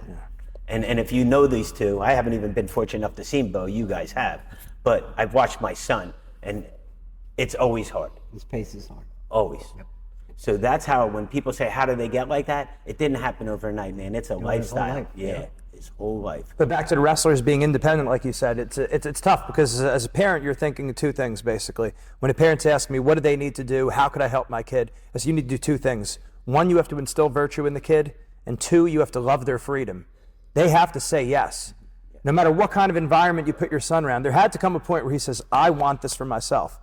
And when you're trying to give the independence, a lot of times with the kids, and I think the fear of the parents is, what about when they say no? And the dad might want the kid to think he's ready to turn the corner right now, but if you're still giving him some freedom, sometimes he might say, I don't want to go to practice. I don't want to do this extra thing. And then he loses a match. The father gets frustrated, and you have to kind of let them go through that. Like, you have to guide them, but you can't force them to say yes. They have to give a free yes so they could give themselves fully. Talk about that, because I think that's what the parents are really afraid of. They don't want to let go of the reins, because what happens that when their kids start saying no to them? I'm going to give you my example of it. I have a real example. Sebastian comes up through the ranks, through the Jersey Shore League, 7th grade. He says, 8th grade, I don't want to wrestle, Dad. I say, really? He's like, yeah, Uncle Randy offered to get me a ski pass. I want to go up and snowboard all year. 8th grade. I said, really? Yeah, no problem. He's like, really? I'm like, yeah, man. I can't be part of that because I have a wrestling school, so I'm going to be going to wrestling. But you go do that for that year. And he did. 8th grade, he didn't wrestle on the Jersey Shore. He was about to set the records, undefeated and all that stuff. Took off 8th grade, never talked to him again because of the ownership. When he came back, when he came home, he saw that I still wrestle, obviously. But when he came back into that barn, never again was there a question, is my dad here because I'm here? It was, I own my wrestling now. He was different from that experience on. So I would tell parents to trust the process. If your kid's going to be a wrestler, he'll be a wrestler. And if you want him to be a wrestler, that year he takes off, say, hey, we got to go to watch some matches. I want to hear from you guys about this. But now the key point would be, now if your kid didn't come back, if Sebastian didn't come back, how would have you been okay with that? And why? I love wrestling. Wrestling's my thing. I was fortunate that he wrestled. I watch so many guys get kids that don't wrestle, right? So I've always been fortunate, or as thankful for that. That's for sure. As a dad, that was one thing, for sure. Yeah. But if he didn't come back, was it still like, well, hey, that's ultimately on him? Is that how you felt? I was already still, like, I already had my club 10 years before that. So, like, there was no way I was changing. I still love wrestling. So, yeah, we let him play all the other sports. He chose not to. When he got to CBA, he chose not to do lacrosse. He played all the way up till 8th grade. You know, like Bucks, I want him to play lacrosse. It's a great sport, you know? So, and it's nice to sit out on the Saturdays and catch some sun and watch a game, right? Instead of being in that gym, you know? Right. So, got a vitamin D. Yeah. What do you guys feel? How do you guys, you've had experiences. What do you guys think? Like, the kid has to say yes on his own, but you're afraid that what if the kid doesn't say yes? Do you have to surrender that as a parent? How do you guide them? How do you push them without pushing them over the top? Where you jeopardize the relationship as well as, more importantly, their mental and emotional health? I mean, growing up, nobody told me to play sports. It's just what you did, and you know, in the '60s and early '70s, you went from football to wrestling to lacrosse, and that's kind of, or baseball. That's kind of, you know, the pattern you had, and nobody told you that you had to go play these sports. You just went and did them. And you know, sometimes your parents were at games and sometimes they weren't. Probably more not at the games. And you know, they come home and then you say, you know, how was the game? And you would tell them about the game. And you know, that's how I grew up anyways. But I grew up in I lived with my aunt and uncle, and they had 7 kids, and everybody was an athlete. That's all we did was play. You know, whether it was basketball, cards, everything was a competition, but there was never anybody telling us what we had to do and what we didn't have to do. You know, did we do extra workouts all the time. We had a wrestling room in the basement. We had a weight room in the basement. Had ropes outside. Nobody said, "Hey, you got to go do this." It's just something that I did all the time. Go for a run. And we used to run together. I mean, the kids used to run together. I mean, it was. I think that, growing up in that atmosphere. Healthy. Very, very. But it was. Always. I mean, when I was in college, I played two sports, which, my wrestling coach wasn't that excited about it, but he knew that I loved playing lacrosse. And, that's something that I wanted to do, but I was still showing up for the wrestling workouts. So I mean, a lot of it is, and I think this is the generational thing that you're able to make those decisions on your own and decide. Wrestling is tough. It's not for everybody. Right. It's the toughest thing I've ever done, and I think that's why I appreciate the sport, love the sport, because it makes you the person that you are growing up, and a certain toughness that you have, and to be able to handle life, I think makes it so much easier. Yeah. The difficult thing is now the kids are not growing up like that. Now the kids are getting injected into wrestling as soon as they're out of diapers. That's when the coaches start to allow them on the mat. And now it's basically a brainwashing from a young age. Like, hey, if you want to be the best, you got to come to work, and now with all of the social media that's present, I mean, it's helping grow the sport, but at the same time, there's a lot of toxicity that's coming along when people don't have it in the right perspective. So these kids are almost getting injected into this culture. Okay, Bo Bassett's the standard here. You're here. They have all the rankings. You could see how you could watch the kids' matches at the kids' states. There's club duels. You could have kids who are very good go to a club duels at a young age and go 0-8. How good is that for them? Oh, but they got good competition. Well, this kid doesn't even know if he likes the sport of wrestling. And you're inserted into that culture. That kid's go. probably gonna quit. That kid's probably gonna quit. And you can't blame him for that. Or he goes 0-8, and this is Steve Monaco when he was a kid, because he was so big. He used to take beatings when he was young, and then he was throwing out beatings. Yeah. From maybe eighth grade on. Wouldn't you say, Ernie? Yeah, absolutely.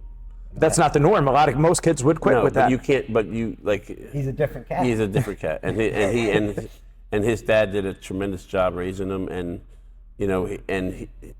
he had good people. He surrounded him with the right people. But I think like a quick story. Like I had a parent come to me. His son was first in the state, second in the state. Had a good career, successful. You get older now. You're 17, 18. You have a little bit of a resume, and the parents are always looking into social media, and I was going to say newspapers, but they're always looking. They're always looking at the results of different tournaments, right? Yeah, and they know the rankings or whatever. So they say, okay, he wants to go in a journeyman tournament or this tournament or that, whatever. And all these guys are there, and father says to me, he wants to go this week. He doesn't want to cut. The season had just ended, and he doesn't want to go all the back down again and make the cut. He says he's just going to go in, kind of lose a little bit of weight, but basically where he was. So I said, that's okay. Let him do it. He's going to get killed. He's not going to have success. He's going to lose. He's not going to do well. He's wasting his time going to this event at that weight class. And he said, I've had this. I said, did you talk to him about it? He's aware of what you said. He said, yeah. He still wants to do it. I said, let him do it. So the kid comes to me, and I said, yeah, you want to do it? And I said to the father, I said, sometimes you have to let them touch the stove. I said, and it's okay for him to fall and fail, and there's nothing wrong with that. He loses and finds out. Personally, I like that. Because I like them. There's value in losing, right? There's value in failing. So when you learn, like someone who fails, and they have the right mindset about their failures, they're going to get a lot of growth from those failures. Do we like losing? No, right? But those losses, when used the right way, are of very high value. So when Sebastian was making that run and through those qualifiers and the different things he was doing, maybe you don't win everything, but each time that he went through that process, he's learning a tremendous amount. And it's the same thing in the right hands. with the right mindset, right? The people, you know, when you do the, you know, evaluation after you reflect back on the match after you lost, there's a lot to be. You're going to make a huge gain. So even a simple lesson like him going in the tournament the wrong way, because you know I said to that he'll never make that mistake again. Like he needs to take ownership. Like he talked about, like the kids need to take ownership. He's 17, 18 years old. Yeah. He wants to make this decision. Let him make the decision. Let it fail.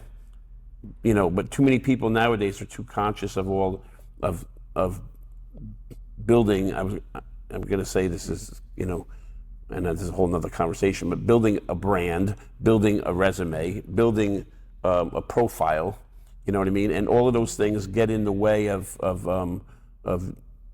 Progress. Yeah, of the progress. There's things they shouldn't be paying attention to, that they don't need to pay attention to. But I don't even understand it. It's the world that we live in, you know what I mean? And But I think... I see some guys on social media, it's especially the guys that are like 23 to 30 years old of the brand that they're trying to build. I go, you got to be crazy. Right. Well, I think that's why it's unfair. I think when the wrestling media compare people like Bassett and these other young guys that are phenomenal to guys of yesteryear, it's an unfair comparison, because the kid, it's like saying, like in New Jersey, it used to be a big deal to win 100 matches. Now kids win like 150 matches. And not even have a district title. Right. And so because what's available to the kids, like Jeff had said it earlier, so much more is available. The world that we live in is so different. You know, when I started high school, you couldn't even play varsity sports as a freshman. You know what I mean? Now, then later on they allowed it, and then you had people winning states, you know, break the ceiling and win states 4 times and so on. But back in the day, for the old timers, they couldn't even do 4 years of varsity at any sport. They felt like you were socially, emotionally immature, physically immature, that you shouldn't be playing varsity sports, and they wanted you to, right, you know. So that tells you how the times have changed. So I think sometimes when they compare, like what's going on right now, it's like Steve had said before, it's a transition that the sport's going through. These young people have coming up have had unique experience like no other generation has had before, in that what they've been able to, the exposure that they've had to the sport at the highest levels at such an early age, it's resulted in what we have. You know, that's where it's resulted in a change. And even like people like you doing what you do, these kind of things were not available. Yeah. So now there's no holes in the game, whereas you know, they're the complete package, from, like we talked about before, nutrition, the mental side of it, the physical side of it, you know, the wrestling side of it. I mean, they can cover all the bases if the parents want to do it, but you can't do it, like Steve said, with the word balance is no longer present. I think something that's like important to take note of is like the society that we live in is one of like instant gratification. So people are no longer willing to stay at something for a longer. They're not playing the long game. So if they don't see results in a short amount of time, they'll leave whatever they're doing. If they go to Steve, or they go to Jeff, or maybe if they go to college, and they you know, they're going to jump in the portal because they didn't get the results they wanted in a short period of time. So they're going to take their, you know, they're going to go somewhere else. Even more so, Ernie, that they go in the portal because they want to make more money. Yeah, no, I know. But the money becomes the driving force, and it's like there's no more scholarships than there were before. There's no more anything. But yet, I think it adds pressure to them. Yes, I agree. You know, like these 2 guys transfer to Iowa. They're getting, between the 2 of them, they're making $1 million, and they go 1-4 at the NCAA tournament. I think they faltered because they felt the pressure. They're wrestling a match that with an incentive clause in their NIL deal. The match is worth $10,000 or $50,000. You know what I mean? Literally, that's what's at stake. Like, you know, I felt like, you know, like they have incentive deals. You know, I don't know. It is crazy. And you hear, like, I thought, like, it was interesting. We hear, like, someone like Joe Rogan on the podcast talk about, like, wrestling, how tough it is and how difficult it is, and how it's a gladiator sport, and how sort of the purity of it all.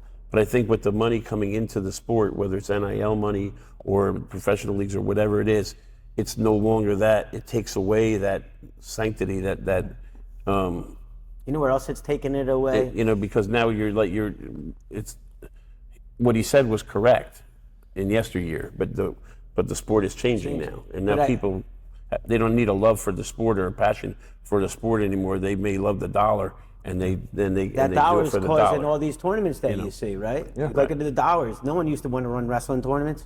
Now it's $850 a damn team to get in, right? Yeah. So what's that do? That's creating all these events, right? Now that kid that he just talked about, he made weight last week for an event that mattered, but he's on a team that's wrestling this week. Now he's a good name, right? The tournament director's like, oh, don't worry about weighing in. We want you in, so we want to show that you wrestled in our tournament, so we're not going to weigh you in. And now that integrity is getting lost all the way at the youth level, man. There's kids that I walk on a second grader, and it is so obvious that you're just like, look at the dad, like, what are you doing, bro? Right? So that's all starts with this money stuff. Because when wrestling didn't have money, no one made tournaments, and integrity was the biggest thing about a tournament, right? You made weight. Wrestling, you make weight. Today, you don't have to make weight. Depends what event you're at. You know what I mean? So that's another thing where the money is leading, and then that leads to bad decisions, right? You got parents showing kids that it's okay that Jimmy didn't make weight, and he's on your team, so the whole team knows. Then you get to the tournament, now you're wrestling a team like me, I might go to the table and be like, that dude's in 9th grade. He don't belong on that team. And I'm not gonna turn you in. I'm gonna have my coach just scream like a maniac over here that you cheat. And we did that. We literally did it. I said, don't go to the table. You just stand there and scream, he cheats the whole fucking match. And he did, for me. And the guy, and then what was that club coach's excuse? Oh, I had a dad run it. I didn't know what was happening. Your name's like, that's what I'm telling you, man. The integrity of this sport, it's what it was built on, right? And in the old days, gladiators, if you were lying, cheating, stealing, you were dying, right? Today, you get to lie, cheat, and steal, and then say you're a good wrestler. That's because the ethos was different. At the foundation of what it was, like the ancient Greeks, it was, the sportsmanship, and there was a way all to of do that. it. Yeah. All of that. And that was what wrestling was. Right. Well, that's where, money and power could corrupt, right? And that's where I think insert mindset into this, and we need to start now going back to what are the priorities? What are we actually trying to do? Build men and women, no? Right. And that's what I say, these kids, they need to, and it starts really with the parents, what are the priorities? And the kid finds out what's important or what should be important when those priorities start to conflict. Now, we all know sometimes you have to miss some family events because there are some tournaments, but if it's all the time, you're always missing family things for wrestling, you've taught your kids, no matter what you say to them, that what not just wrestling, but whatever it is that your goal is, has to be more important than family. If they're always missing church, and again, there's you go Saturday night, but if it's a constant, and it's, that's where the kids start to see that's what it is. Or if you could cheat just a little bit to get ahead, it's like, well, it's just a white lie, let's just, and I'm not saying any of us are perfect, but if we're doing that, in that moment we taught the kid, well, if you got to cheat a little bit or be a little dishonest to get a little bit ahead, that's okay. But it's when those two priorities seem to conflict that the lesson is learned. So that's where we got to be careful with that and verbally and non-verbally teach that. It's not easy. Yeah, it's not. And there's just a lot of different characters in wrestling that are giving out different examples. So, there's no one can control that. There's always going to be, wrestling's always been a dynamic community, and a great one. Mindset Monday is brought to you by our official sponsors, Eat Clean, bro. Make sure you order today, get them delivered right to your house, check them out, and make sure you put in your discount code MINDSET. If parents are listening, Jeff sent me some questions here. If parents are listening, what's one thing they should do to help kids succeed? He wants concrete, tweetable, I guess. What's one thing a parent can do? I think parents need to work on themselves. That's what I think. I think that I think parents too much, the world that we live in, especially parents who have the means, they think money can solve their problems. So throwing money at a problem is going to solve the problem. I'll stick him with Jeff and get him a lesson with Jeff. Jeff will fix it for me. Or I'll stick him with Steve and he'll fix the problem for me.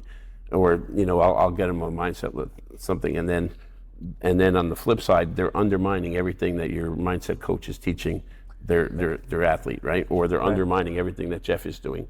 So I think part of the recipe, like why this worked, if you use theirs as just an example, is because everybody's in lockstep together. They're all of the same belief and thought process, and they're working together as a team, as a unit. And you can't. None of these kids can be successful without that group of people surrounding them. Behind all these successful athletes, there's a team of people, like the fighters he talks about. There's a team of people that support them in different ways, whether it's nutrition, the mental, but at the physical side, it takes a team of people to do it. And those people need to be working together in unison with the same message. So when you have a parent who they think, I'm supporting my child, and how are you supporting your child? Because I throw money at the problem, I bring him to or from practice, or I provide a ride for him to get to and from there. But they're having conversations with their child, and the language that they use is not, and I'm talking about like foul language, the wording that you use is important, the things that you say are important, the conversations that you have are important, and they affect the mental side of it. And if you're not mindful of those, of what you're saying, then you're throwing good money after bad, in the sense that, I don't know if that's the expression, but you're right. Yeah. You're like, I'm paying for you to help my child, and then I'm undoing everything that you just coached my child to do, because I'm not following through. And you see this in like other communities. Like I know, like my wife works with kids with disabilities, so you work with like an autistic child, and then the school has a certain protocol and regimen that the student follows, and then the home has to follow the same thing. There has to be consistency in the approach. So the messaging has to be consistent. And to add to his, with that consistency, there's usually a general, right? Like on our teams, there's a general. Like Mark was the general, and then like with the wrestling, it would be me. And everything that Ernie just said, like he didn't say that because like a lot of people think that the team is a team. There is a team, but there's a general, and these parents are replacing what would be the general. Like I put with Frankie, we put Mark there, right? He's OCD, always has the pad, always has this. When I met Jeff Buxton, I would think I could coach my kid, right? Ask Jeff if there was a question, if I ever was like, you're the fucking guy, bro. Yeah. Like, we're here, I believe in you, let's get it done. Like, it wasn't even a question of that, you know? But the parent's role is tremendous, so you can't trump, like Jeff or I or Steve can't trump the role of the parent. Yeah. So like you said, what is the advice for the parent is to educate yourself, put time in to get up to speed on how you can best help your child, and beyond the dollars. The dollars are important because they couldn't be getting these services without their support. But by the same token, they need to be mindful of their role and how they can best help their kid, and how they can sometimes hurt their kid, because without them making smart decisions, it's next to impossible for the kid to be successful. And like you speak about, like investing your time into somebody, I don't have a lot of time, so if I'm going to invest my time into somebody, I don't want to invest my time into somebody where everything I'm doing is going to be undone by the parents. So it's important to me that I know that the parents are on the same page as me, so that we're all working in the same direction and everybody's pulling together. He wouldn't be coaching Steve. He wouldn't be coaching Sebastian if he was a nut job and he wasn't listening to him. He wouldn't be able to do it. He would get too frustrated and 100%. It wouldn't work. And like you have to. That's why that was an amazing answer. Like I would have never thought to say that. And then that is, how do you build a champion? Look in the mirror, because as soon as you're being a great wrestling parent, your kid's going to excel so much faster. So much faster. That was another. Give me another. That's why he's the fucking man. Yeah, right? That's why Ernie's the man. Because that's so. You get Eiffel Towers. Because that's just a great, real answer. A real answer. And may you cut that up nice, because that's a real answer. Yeah. It would fix so many problems if parents would try to be better. Like literally analyze themselves, and some of them could just watch a weekend video and be like, oh my God, that's me. Yeah. You know what I mean? Yeah, that's a great answer. How do you make a champion? The first thing is that. Yeah. Work on yourself. what you see with the kids, like, it's funny because as someone like for 44 years I've been working with kids, and I look at the kids and I study the parents, and like say like Donnie, as an example, as a young kid, as an athlete, like his dad set the tone, and he's in a lot of ways very similar to his dad, just like his son is similar to him in the toughness that they bring. So the parents don't understand the influence that they like. Your child will adopt your good habits and your bad habits. You know what I mean? So when you do things that are not going to contribute to his success, you need to check those things at the door and say like, okay, I'm setting a poor example here. I'm doing the wrong things. I need to rethink this and look at this from a different perspective, because I'm the part of the cause of why he's having these problems. You know, like whether it could be anxiety, it could be, it doesn't matter what the mental side of it, like they play a role in that as well. So the kids pick up on all of those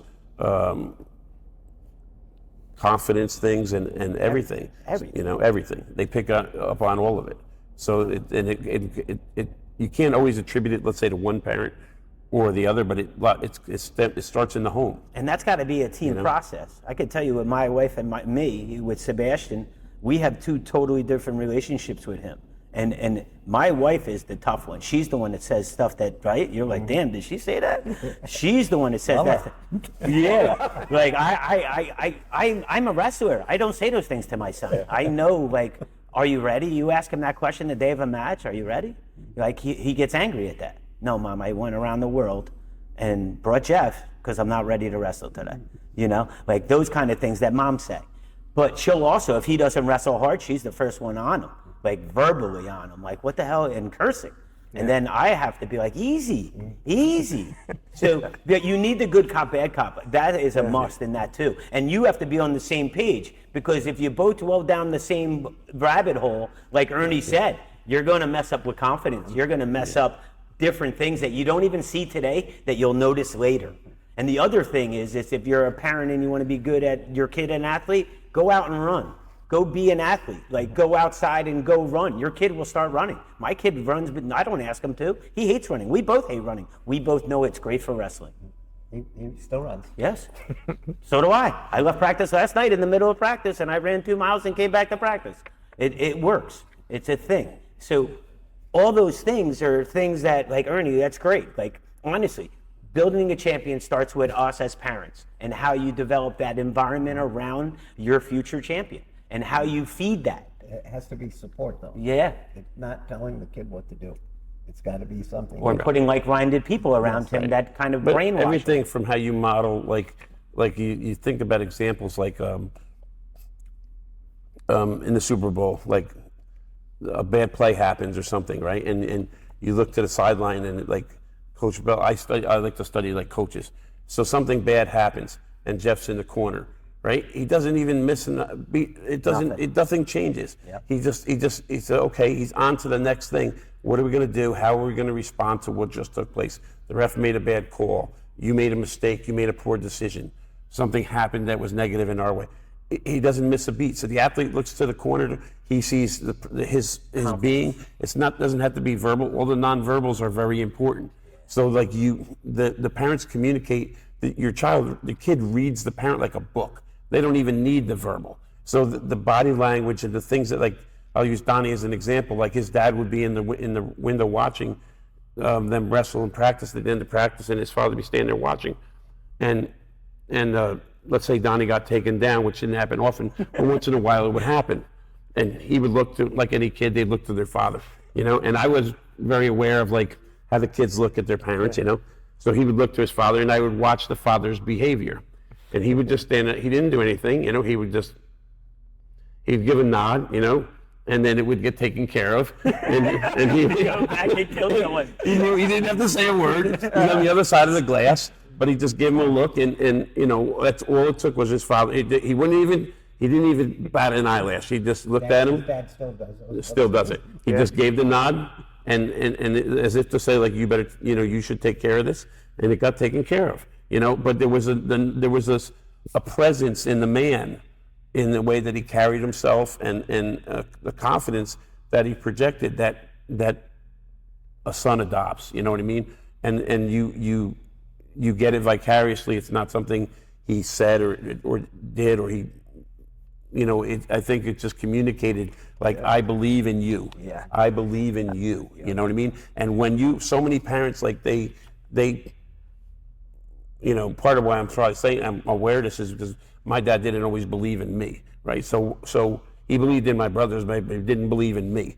So I know the value that has when somebody believes in you. You need somebody to believe in you, right? And when he believes in Sebastian, he believes in him, and then he believes in himself, and you, the parents don't understand that even though they may not be saying it, they're communicating to they have anxiety about tomorrow's match or the tournament, and I'm worried about this happening or that happening. Or they're going outside and smoking every round. Right. Crazy. The trick is those little things. The trick is to train yourself as a parent to hide that. Believe.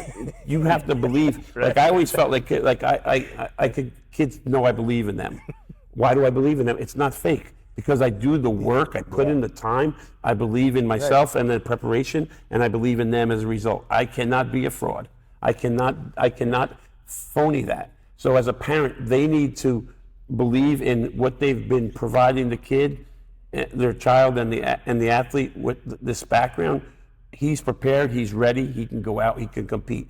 He doesn't have to win. That's where success comes. Right. He doesn't have to win. Right. He can do the goal. You did everything you could possibly do to prepare for it. Doesn't matter the outcome. You did everything that you needed to do, and you feel good about that too.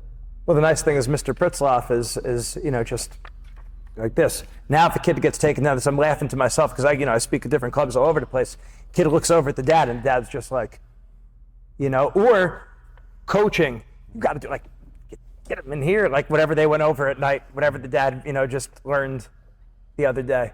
So that's what happens. So that's what the kid's got to deal with. That's their world. They didn't realize Donnie lost matches. Donnie didn't win everything he touched. You know what I mean? He lost matches along the way. He suffered some losses that were challenging for him. But what he did with those losses and he responded, and he kept getting better and keep on improving. But thankfully the father didn't, what I mean? That's a big thing. It's one of the big ironies with us, and we get a lot of times parents send their kids to us when they're, down real low. And I mean, I don't know about a lot, but let's say 20 to 30% of parents, the irony is they're paying us to tell their kids not to listen to them. Right. I'm on the wrestling, man. Not like this. Right. Not to gossip. Not to gossip about that, but they're coming to us now, and we're saying, no, you shouldn't be listening to your dad pertaining to wrestling because that's what's hurting you. So that's bad. We got to tell the kid not to listen to his dad or his mom in the sport. Right. My son asked But it's a result of what you're trying to help them with, so it is what it is. Right. know? I mean, I tell the kids, like, thank God your parents brought you to us so we could tell you this. They care enough to try to give you the resources. Yeah. My son asked me to bring him to Red Hawk when he was in 7th grade. And I said, this is what you really want to do. And he goes, yes, this is what I want to do. I want to go train there a few times a week. So I used that as a time that I got to spend with him. So, I mean, he really appreciated the time so much that my daughter asked me, I want a date night once a week. So, yeah, I mean, that's awesome. Trying to make it like we would go out to eat afterwards and make it, something that was not, you should have done this, you should have done that. He went there, I would grade papers while I was there and try to get away from parents asking me all kinds of wrestling questions. Right. And, I made it, and I didn't have a whole lot of time, but I tried to make it a family value time. So, I see some, one thing that this one club does, they just went down to Florida. And it was a vacation surrounded by a wrestling trip, which I thought was a really good idea where, they went down there, they competed for a couple of days, and then they hung out in Florida and had a good time. Those to me are I would say valuable trips. And what I try to do with my son, I thought was, he wanted to do it. I really wasn't crazy about the idea until we started doing it. And then, the time that we got talking on the way there and on the way back, it was just a great experience for him as well as for me. Like I said, relationship, not just the X's and O's of wrestling. Yes. And that's whether it's... And I never said anything about what was taught in the class. You need to be doing this. It was always another conversation. And here's a person who would legitimately have a good opinion on that topic, but you didn't go there. I did not go there. See, that relationship that we were saying before is big. And again, that's what we always try to bring the science into it, where you look at it. The studies show that for counseling, for coaching, the relationship is 3 times as important as the techniques that you're given. So if I went to school and I'm armed with all these psychological tools for my education, that's like 10% of the pie for success. The relationship is 30%. Right. That's not up for debate. The research is in. So it's 300% more important than the X's and O's what I went to school for. And that's where you say about really caring, giving a darn. And the kids got to see verbally and non-verbally that you're interested in them personally, not just as the wrestler, just as the wrestling success you may give them. And, I would say that, there, been studies out there about coaching. What coach was the more popular coach? How did he handle himself with the kids? And it was more about relationships than it was about the winning and the losing. But they want like in my case, parents would say they see that you're doing something, you're having success. They want part of the magic. What's the magic? What is it that's magical? What makes you successful? Like how does this happen? And to me, the magic was always it's not just the X's and O's of the sport. The technical side of it plays a role. Of course, but the magic is in the relationship. Mm-hmm. So that when a parent takes a kid away from you, or sometimes you do the same thing because you make poor decisions. Like I've had kids, like years I didn't go to Fargo, and I regret that I didn't go, and I didn't corner the kid, and the kid made the finals, or he won the tournament, and Buck might have been coaching him for me or something, and I didn't get on the plane and go because I didn't want to put the time in that you needed to give up to go, or I had other conflicts or whatever the case was.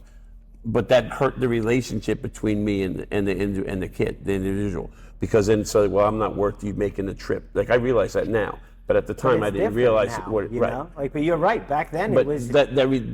You lose the magic because you damage the relationship. So the magic, a lot of times, the things that you can do, when he's in the corner, and that's why I said when they look over in a big time situation, that there's so much value in the time in the relationship. Like I was watching from home, and these guys were there at the Olympics, and I felt like because I'm close to them, I felt like I was part of it, and I was so happy. I can't even explain. And I think that relationship saved Sebastian in that match when he's telling Bucks to throw the brick. Yeah. And Bucks knows him well enough. Dude, he's asking me he's tired. No, I'll argue with him for a couple of seconds. Thank God he did that. Right?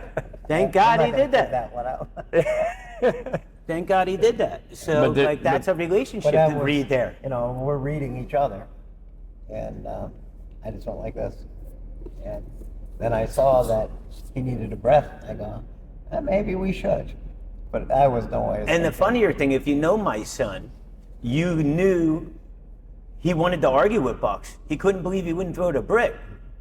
And looking at Sebastian's face, he was disgusted. And then he just got up, and thank God, at the end of the day, he learned that you trust your corner, and that's what we always said.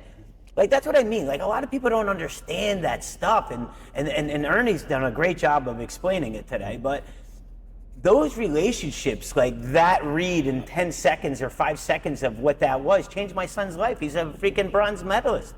Bucks listens to him and doesn't have the confidence as a corner man. See, that's a dad that thinks he belongs there. He's throwing that brick because his kid's looking at him like that. I might have thrown it because he was looking at me like that. You know what I mean? That's why I didn't want to be involved as his coach, because those aren't parent moments. Right. Those are coaches' moments. I wanted to be a parent there, and I was. Yeah. We would have lost the challenge. Hell yeah, we would have lost that challenge. No doubt. We definitely would have lost it. I helped be at the edge. I think of Valentine. I helped him write a book over the summer about his experience and his journey from USSR to USA, and he was saying that his example of trusting in the coach was, it wasn't him. He saw one of the wrestlers back in the Soviet. The coach I don't know, whatever it was, there was cautions or something, but his coach yelled to him, go to your back, go to a bridge. The coach knew he had an excellent bridge. He was going to get disqualified, the wrestler. With like 10 seconds left, he grabbed the guy and went into a bridge and was on his back. He had enough of a lead, but the coach knew that he's going to get cautioned out of this match. I got to go to my back. And he knew his wrestler had a real good bridge, and he just held him there and won the match. But like to go to your back, his point was like the unquestioned obedience to his coach because of the relationship and trust. Who would do that? Go to your back, go to a bridge. Trust you. But it's a different system. Like he knows, like with Sergey or any of those guys, you know, they would talk about their coach as if it was like their father, like a second father figure for them. You know what I'm saying? Like that. I agree with you 100%. And their system, they grow up with that coach. Right. So it's I would like that system. But people don't know, like when they look at me or him, and you've been with somebody from 6 to 19, they grew up with you. You know what I mean? Yeah. So when a high school coach looks at me and I'm with an athlete who I've had since he's a little boy, that's what I know exactly what he's talking about, because I would feel the same way when kids would graduate and then go into college. I know exactly what he's talking about. On your side, when like in my case, like say like Cameron came up short this weekend out in Vegas and he didn't do as well. I hope, like I want the person who works with him with his mindset to be really, really good to help him to overcome the things that I see that he needs to and address those issues. So it's the same thing, like I said, someone who works for me in the club situation, or whether it's the strength side of it or whether the nutrition side of it. Like you need professional people who take pride in their work and what they do, whose heart is who have a vested interest other than the dollar in seeing that kid be successful. You know what I mean? And they see the big picture. Right. And and if they have that, then that's all you can have. You know, that's all you can hope for is that, you know, put yourself, you can't do more than that. You know, what more can you do? You know? What else do I have for you guys? What should a parent do differently tonight? It's pretty straightforward. Do differently what? What could they do differently tonight in terms of how they approach the sport for their kid? Even young, we're talking about, you know, elementary school, middle school. I see that. I have the top class. I feel like that group's, they're well behaved right now. You know, like honestly, in the top level, it seems. And I have I see a pretty good group of it. And I feel like those parents, you know what's happening right now is a lot of you guys are coming into the game where you're having your first child's wrestle. And you guys know not to be crazy because your parents, that generation of parent was. The people who've wrestled before, they seem to be more like, okay, hey, we can't push as much. Yeah, they're bringing them to the practices, right. But it's the people who haven't wrestled before necessarily that get caught up into that. There's a lot of you guys coming around now with your kids that are going to help those people that don't know. You know what I mean? You guys, they learn from each other, the parents. They don't listen to anyone.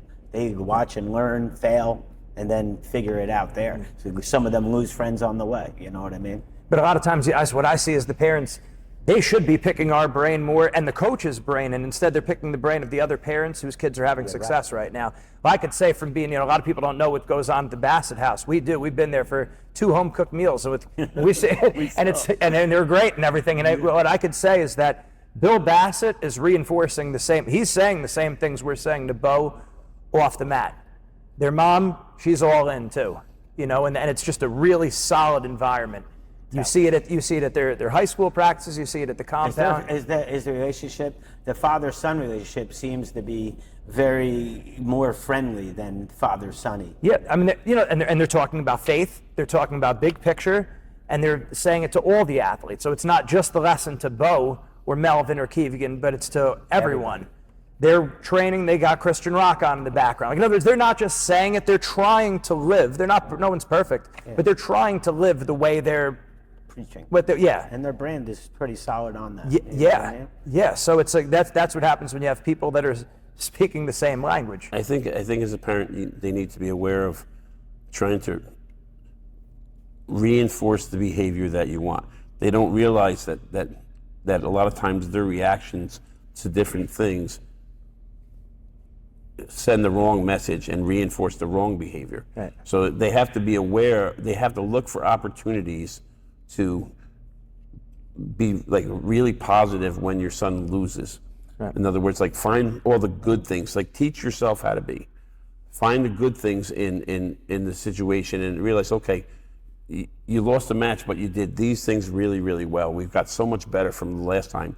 These are improvements. We still got work to do and whatever. But teach them the process of losing, model it for them so that they understand what you're looking for them to do. Help them along in that process so that they can, they don't, instead of like screaming and yelling at the kid, like they got to step back. I told you he was going to get to your legs. And catch them, right, catch themselves and say, and throw the kid a curveball. Like I always tell the parents, like, throw the kid a curveball and do something different than they expect you to react. Because if a parent, the typical reaction of a parent, and I think it's fair to say it's typical, is you get emotional, you get upset, you may say things that you regret, and you may not handle it the best way that you could have if you had more time to like compose yourself and think of your thoughts, right?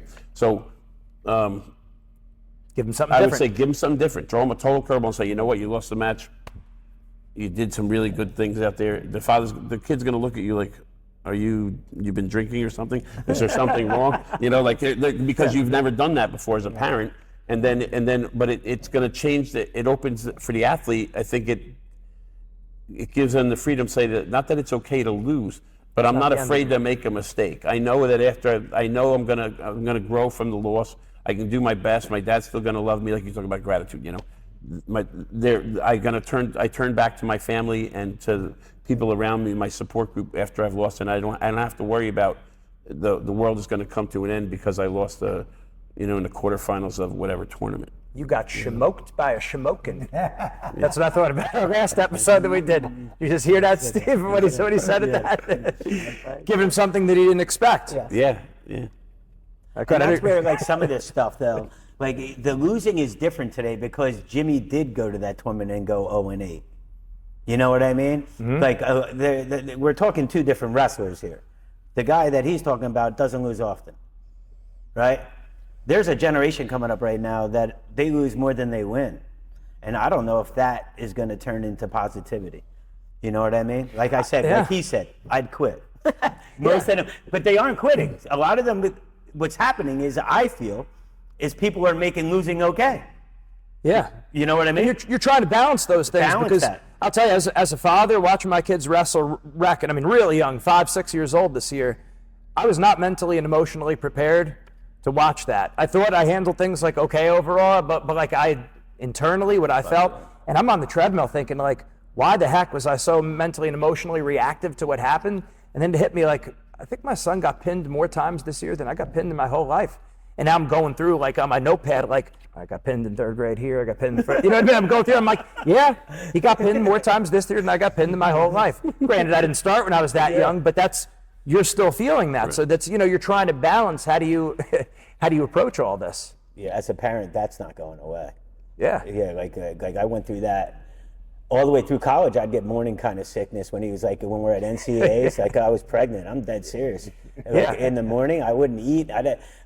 Were you dreaming about it? And like I'd wake up in the morning thinking, I'm like, he's 6. When I woke up, I would start thinking, damn, we got a tough match here, and I know a lot. So it's like you're thinking all those things. That was really hard. It got enjoyable again now, like in the international scene where you could sit there and he's working for a living. But you became dad, though. Yeah, now it's like so much better. And I enjoy it. But I was telling my friend Mike Whale, that's so true. I've been dad now. Yeah. My buddy from Rutgers, Mike Whale, and we were talking about this, and he's like, "Gene, I don't know if I could do this for the next 18 years." I said, "It's not good for you, man." Like, so that's why I think these other outlets like baseball, and you're going to football. have a Zannetti's. There's going to be a bunch of them. So, and then you guys were good. So you wait until you start feeling that when people are like on the side over there doing cartwheels because they beat your kid. But I think, Steve, Right. though, Our records are safe. We're fine. This is on you guys. But I'm dead serious. I'm watching it right now with Frank Yeager's kid. Yeah. Like, there's guys, that dad over there, like, flexing on Frankie because his kid will beat him. And Frankie's like, do we have to fight? Like, what are you it's doing, crazy. bro? You know? It's absolutely crazy. It's crazy. It's crazy. But I think you both said the same thing. Like, I think he came, like he said before, like, whatever happens. Like, you did the best you could. You were prepared. and then you can accept that the outcome. Like I think in your situation, you had so much confidence in his preparation and the people who were working with him that you could step back and enjoy being a dad and breathe. You know what I mean? And when you have to realize like that's all that you can. You've done all you can do. Yeah. You know, to his point before, like. And now now you can just you watch. Right. And I used to when like, it's a pleasure as a coach. We all know like when I tell the guys now. You know, when I was coaching Donnie when he was young, and you sit in the corner, you just press go. He goes out, and he's gonna wrestle the best he can.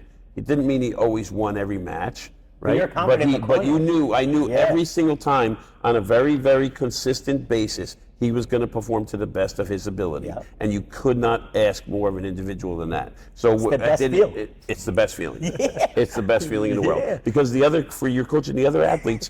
The whole challenge is to try to bring the best out of them. Get them to, on a consistent basis, perform their best. And he could do that. You know, he figured that out. And, you know, that's so rewarding in the corner. It's very That's rewarding. something that Sebastian has learned, though. You put me in these positions so many times, and he, you know, he's even doing that as a coach now. He is. And you know, the cooler thing is on Wednesday night, I get to see him at home. And like during the week, I'll like struggle wrestling somebody. And I'm like, what am I doing wrong? And he like fixed 3 things on me last Wednesday. I've been a killer in those positions since, you know? Just a couple simple details. He's like, Dad, I can help you. I'm like, let's do this. He's like, let's wrestle. I'm like, no, I really want to learn. I got some issues, some positions. Right. He's like, you're serious? I'm like, I'm dead serious. Let's go over there. And class was going on and we went over there. And then I pulled over Deli and we sat with Seb for like 15 minutes, went over like 3 positions that I've been getting in and not getting anything out of. And he had an answer for every one of them. It's like the best thing ever. Thanks, Coach. My nephew goes to Columbia, so he's. Oh yeah, I met him. I asked him about your son, so he said, you know, the difference between like a year ago and now, and he said he's a lot different now. He said like the first year, you know, he wasn't like polished as a coach in the sense that that's not the word to use, but the way he related to the guys in the room was different. In the sense that he didn't have it dialed in, and he said now he has it dialed in. Like his ability to communicate with them is like it's really helps a lot now. You know, he brings like so much to the table that like in year 1 he's still the same guy with the same knowledge, but he couldn't get it to them the way that he can now. And you know, each school has its different culture. Ivy League's a little different than if you're coaching at Okie State or Penn State or something. But what my nephew was saying is like the kids all look up to him. That he communicates really well with them. He can relate to them. He understands how they learn. He understands how he can help them, and he's highly effective at it. That's great. You know, I think that Northwestern experience helped him there. Yeah. You know, like he can kind of see what hard work is. And I think Storniolo did a different job.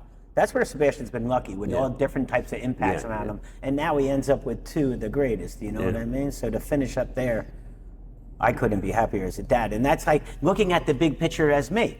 Like my son, I wasn't done as a parent when he was a grad student or pretending at Rutgers there, you know? Because he withdrew as soon as he's done. He's such a tool. But anyway, so he was there to wrestle at Rutgers, which he did a hell of a job, right? He did. But the bigger picture was, what's next? How do I transition him into the man I need? Now we saw the college student athlete guy, and he's acting more like a man, but he's not a man yet. He's still a boy. He still does dumb shit. He still picks on his sister. You know what I mean?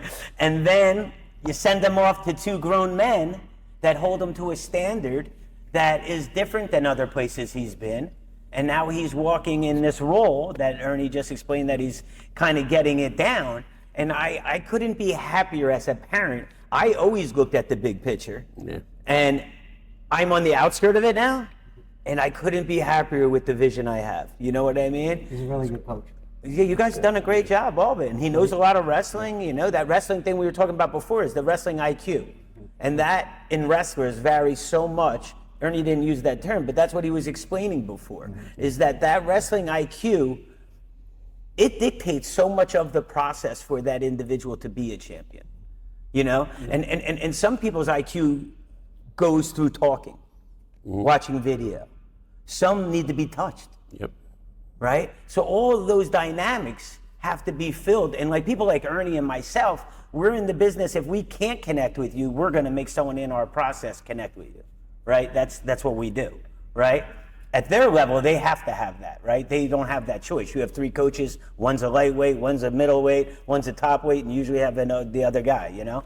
So in the club game, I feel like those are the things people are missing. One, that kid might have been good at wrestling, but what's his wrestling IQ? Like, how is he translating, communicating that to your wrestler? How does he show it? What's his process? Is he going from like page 1 to page 50 to page 90? Or is he going page 1, 2, 3, 4, 5, 6, right? I don't think that's happening. Right, I get that.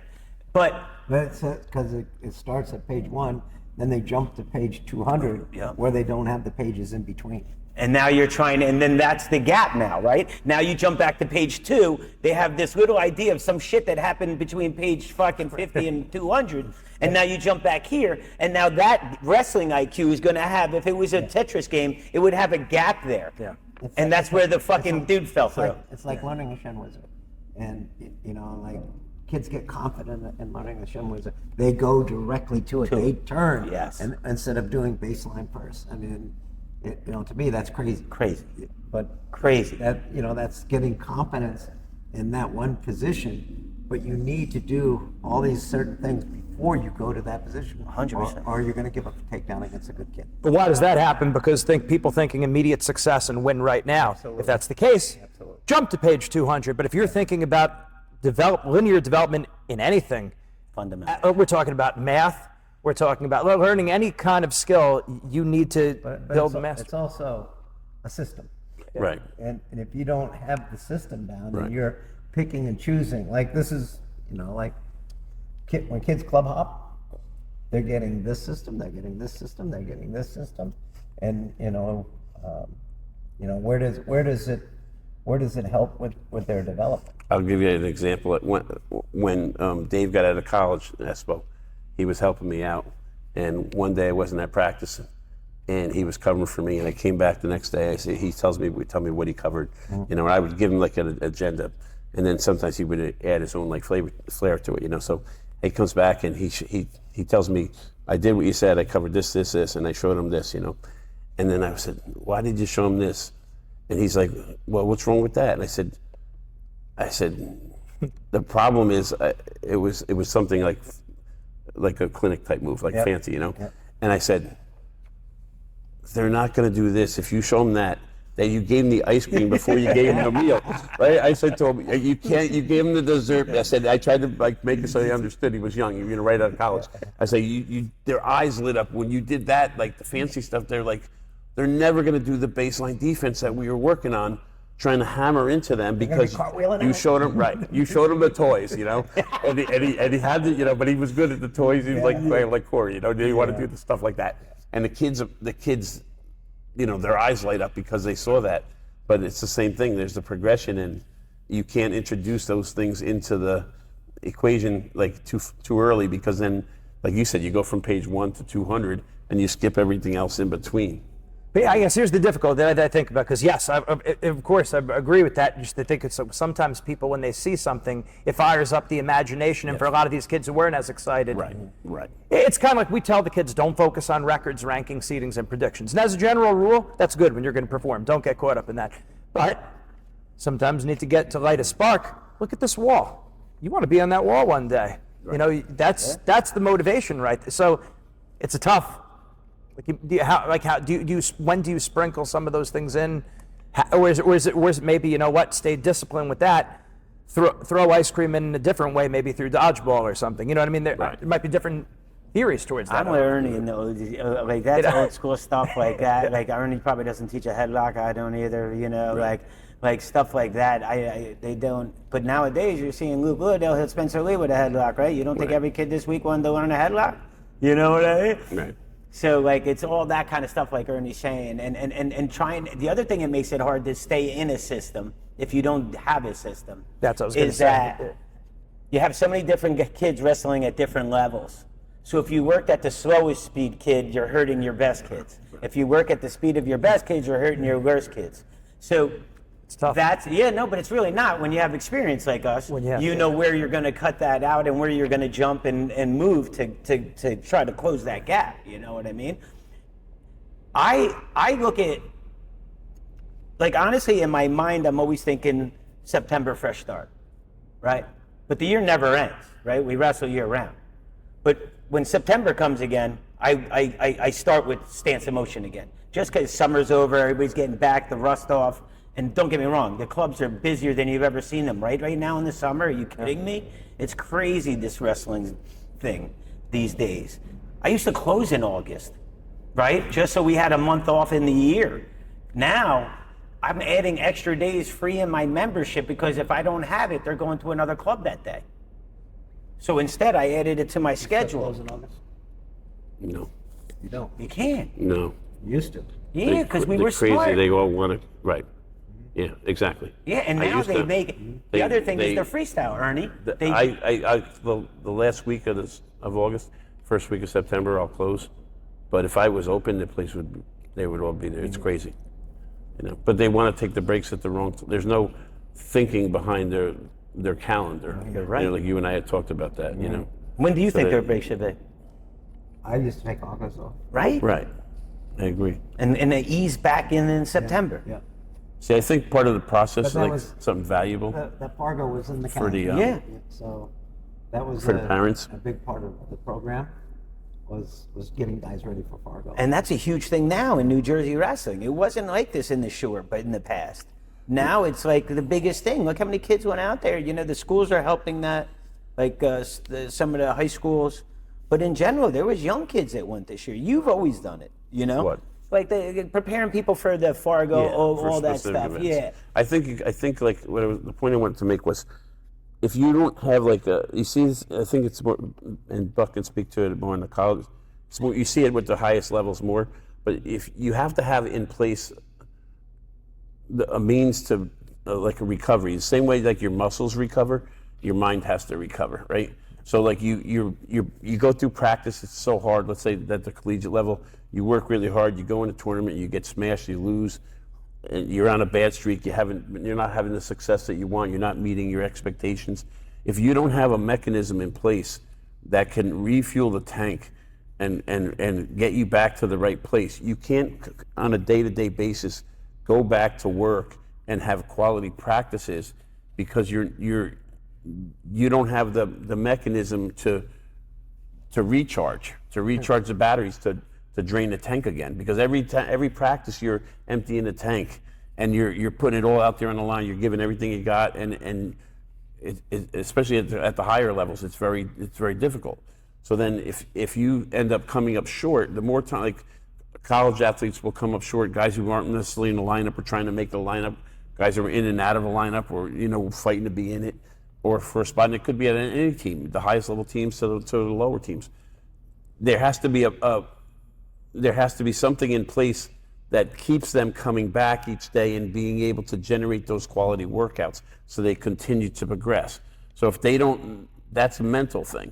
You understand? Like they're taking care of the physical side. They're getting sleep, they're getting nutrition, they're doing that part of it. But if they don't have the support around them, whether it's a team psychologist at college level or whatever, or the coach hasn't helped them to figure out, how do I recharge the batteries? I just had a tough day. Then it's tough to continue to progress. And when Dave was at Lehigh, he was wrestling with Cola. He was fortunate that Cola was there. He was like his whipping boy, Yep.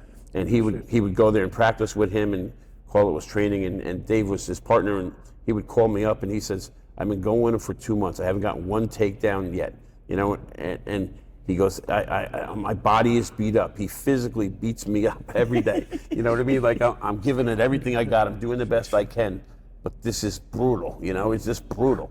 And he still stuck it out. He was disciplined, and he went. Eventually, it paid off, and he got better as a result of all that. Yeah, way better. But if you don't have the means to recover and recharge and come back with the right attitude, like the next day, to train and go through that, because even go through like fighters do it. Yeah. Go through training with Sebastian. He beat the crap out of the guys. Yeah. And then you got to come back the next day and say, "Oh, Coach Buxton's going to put me back in with him I'm gonna, But I think that's part of coaching too, of being able Yes. to know when the hard workouts need to happen, Yes. and then the recovery needs to happen, and then moving on throughout the week, and then. But kids, throughout what the happens year. is kids fall through the cracks.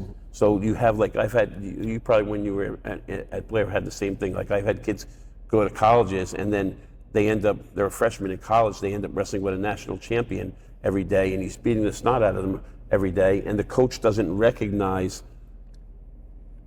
that this is taking place, and by the time the coach recognizes it, the damage is done, and then the athlete quits.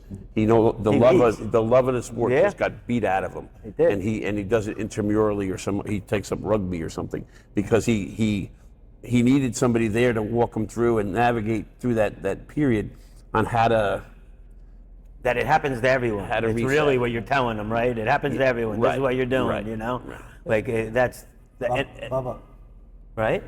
Like you need to. This is. I just said to him, "Welcome to college wrestling." You said Caesar got. But how do you? Fucking But there's knocked like him there on has his to be. head. They have to. It's a skill set. Welcome to college Yeah, wrestling. you know what I mean. Like that's a skill He's set. gonna take some. Like having the ability to do that. So you're going to come to practice today, and this is what's going to take place.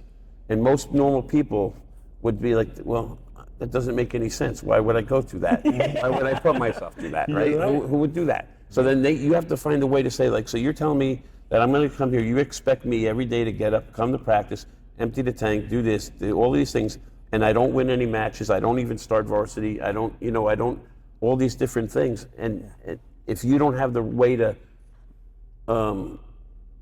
refuel the tank and reward yourself, then you can't do that on a consistent basis. Over time, you're done. And that's why I think a lot of people in wrestling, the good wrestlers, find that personal challenge, right? It becomes a thing of Yes. that challenge of me Right. versus me versus you, Right. And you only some guys pull that shit off, though. Let's be honest, right? There's a point. Right. There's a point where you say, "I'm not going to lose anymore," and I think that's what the good ones do. You get to a point where you say, enough, Yes. enough. And what about all the guys that are the training room partners on the roster that don't, you know what I mean? Yeah. The guys that are in the 2 slot and the 3 slot that aren't in the lineup, whether it's at Penn State or whether it's at UPenn, it doesn't matter. Like everybody's, it's the same thing. It's all relative. And I feel like those guys, that is such a hard role to play, man. That role. That's what I'm saying. I know you're How do you 100% do right. it? How do you do it? Like I don't, like you said before, I don't know that I would do it. Right. I don't know. You know. They're doing something right because they stay there. Yeah, Yeah. the coaches are for Yeah. sure. They're doing something Yes. right because they stay there. But I would say most of the people who start college wrestling probably quit by the end. And I don't know, do we know the numbers of that? Of what, like how many people that start, how many of them finish out? Because I know a lot of them. Let's leave it. I know a thing the other day. It listed 13,000 New Jersey wrestlers, like high school wrestlers, and 1,000 in college. And then how many of those 1,000 continue all the way They through? didn't have that stat. 'Cause we They talk- said that 1,000. It was that was Out of it. 13? Yeah. Wow. One of the most. Columbia, in 2 years, one kid either quit or was dismissed. But to me, that's amazing. That is amazing. One kid, and there's a cultural change that has happened. And, Drastic one there. and the work ethic. You look at some of these guys, and they're hanging in there. Yeah. And they're doing it for something other than I'm going to get out on the mat. Right. Right. It's They're part of something. But bigger that's why than- you have, at the end of the day, if you have to embrace the journey, and like you said earlier, and maybe it was off camera, but you said like you value the relationships that you developed over the years, and those relationships that those guys have with those guys in the college room, they'll have those for life, and those are, and some of them may not wrestle varsity and they may not qualify for the Division I tournament, or maybe they're not an All-American. But being part of that team and going through that journey together is of value. Great you know what I mean? value. So I think like as parents need to realize like if it goes back to what we started off the conversation with, gratitude. Like, if you learn to, those are the little victories. Like each day is a little victory. Practice is a little. We had a good practice. Everybody gets together, shakes hands on the way out the door. We had a good you feel the energy. The energy is good. Like we know as coaches, when you have a good practice, the energy is right. You feel it. And you also know if you lay an egg and the practice is not that good, the energy is a little off. But when you really have a great practice, man, the energy is something special. And then the kids will line up to shake your hand and leave as they're walking out the door. But they're going to come back another day because the energy was right. But if you deplete the tank and you can't refill it, you can't do this sport on fumes. You have to have something in place that allows you to refill it. So I think the more when you can find value in other things than just the W, Right. You know what I mean? And which they have to be trained to do because have our to be society trained, is yeah. so outcome oriented and Right. comparison Yes, oriented. You got to teach I them agree. that. You got to teach them. Ernie, I got a question. What do you feel with the implementation of the 3-point takedown? How is it? Well, I'm not looking for any strategy or none, but I know I've kind of changed a little bit in my approach to a 6-minute match. How would you verbalize that? I don't know. I still coach the same way. Do you spend as much time on top? No, I haven't spent as much time on top. I find myself not either, and I'm a leg rider, and it bugs me that I don't get to teach that as much. Yes, I agree. But I would say that in trying to push for a major decision or a tech ball is Top matters. but is being able to finish periods Okay. on top is really important. Yeah, right? I agree. Being able to get off the bottom Yes. at the end of periods is really important. Right. Being able to score at the end of periods on your feet is really important. That's how you separate team scores. And in college it's 10 weight classes. Right. I think it's different in college versus high school. Like for you and me, Let's hit high school at the high first. school Then level, we'll there's no let that riding stop. time. It's not as critical. But I think you look at the NCAA tournament, that riding time plays a critical role. Definitely does. In so many matches. So I think in college, if I was coaching in college room, I would approach be it looking differently. for it. But as a high school, with the rules the way they are, When I coached high school, though, riding was important. It was. yeah. And it was a 2-point takedown then, but still, I felt that riding was. So this is how I came about that. When guys would go off to college and they would come back, I would ask them, "How did I prepare you for college wrestling?" And the very first conversations were that we got ridden a lot. Welcome to college. So we got ridden a lot. So I put an emphasis on Knee sliding, getting out. yes, like changing over, knee sliding. Being able to get to your feet, knowing how to cut away. I mean, we put a real emphasis on bottom wrestling, and then it turned to I can't ride anybody. So that's when single wrist kind of came about, and we started riding people forever. But and those guys went on to college and were able to continue to use the wrist ride. It's still used today, buddy. Yeah, it is. Still a move that's still out there. But it's knowing. And you notice he didn't call it the Blair ride. You did notice that. Yeah, I did. He called wrist, single wrist. I was like, I said, this guy's not even going to hit it with the Blair ride. I was just going to jump in and say the Blair ride, right? Just to Yeah, make sure you I have it should've right hit in my with head. that. Yeah. I was going to say, damn, he's not even hit it. I feel when you call it a Blair ride, that referees call it a Blair ride. Yeah. And and they put it an emphasis of pain, which I actually put it this year on 2 college officials. I said, "Let me ride you," and they go, "No, we don't want." I said, "Just Feel it. yeah, so you understand the pressure, and you guys are stopping it right away." Yeah. And if you do it this way, I think you should stop it. But it's But there is a safe way to ride that thing. there's a great way to ride it, and there's ways to get out of it, and being able to play around in those positions, I think is really important. I like the 3-point takedown. I like the 4-point back points. Me too. I think it's just exciting for wrestling, and you're never out of it too. Yeah. Like if somebody's pushing for a major, next thing you know, the other guy gets a takedown. He's back in it. So I think it's made college wrestling and high school wrestling a little bit more exciting. And it's going to demand more conditioning. You know what I mean? So that's going to be the result as the mass gets better. Right now, when the 3-point change, you could tell the guys that were high conditioned schools instantly jump to the front. I really like where freestyle is right now. I think they're getting it right now. Do you have a problem when they use the folk style stuff in it? Well, here's what I didn't like. I didn't like the 2 out of 3 periods winning because it didn't promote Yeah. wrestling. People try to steal the round, steal Yes. each round match. So, and I like the grounding rule that just switch because it takes out, you know what's going to happen when you're going out of bounds. And college wrestling, you never know.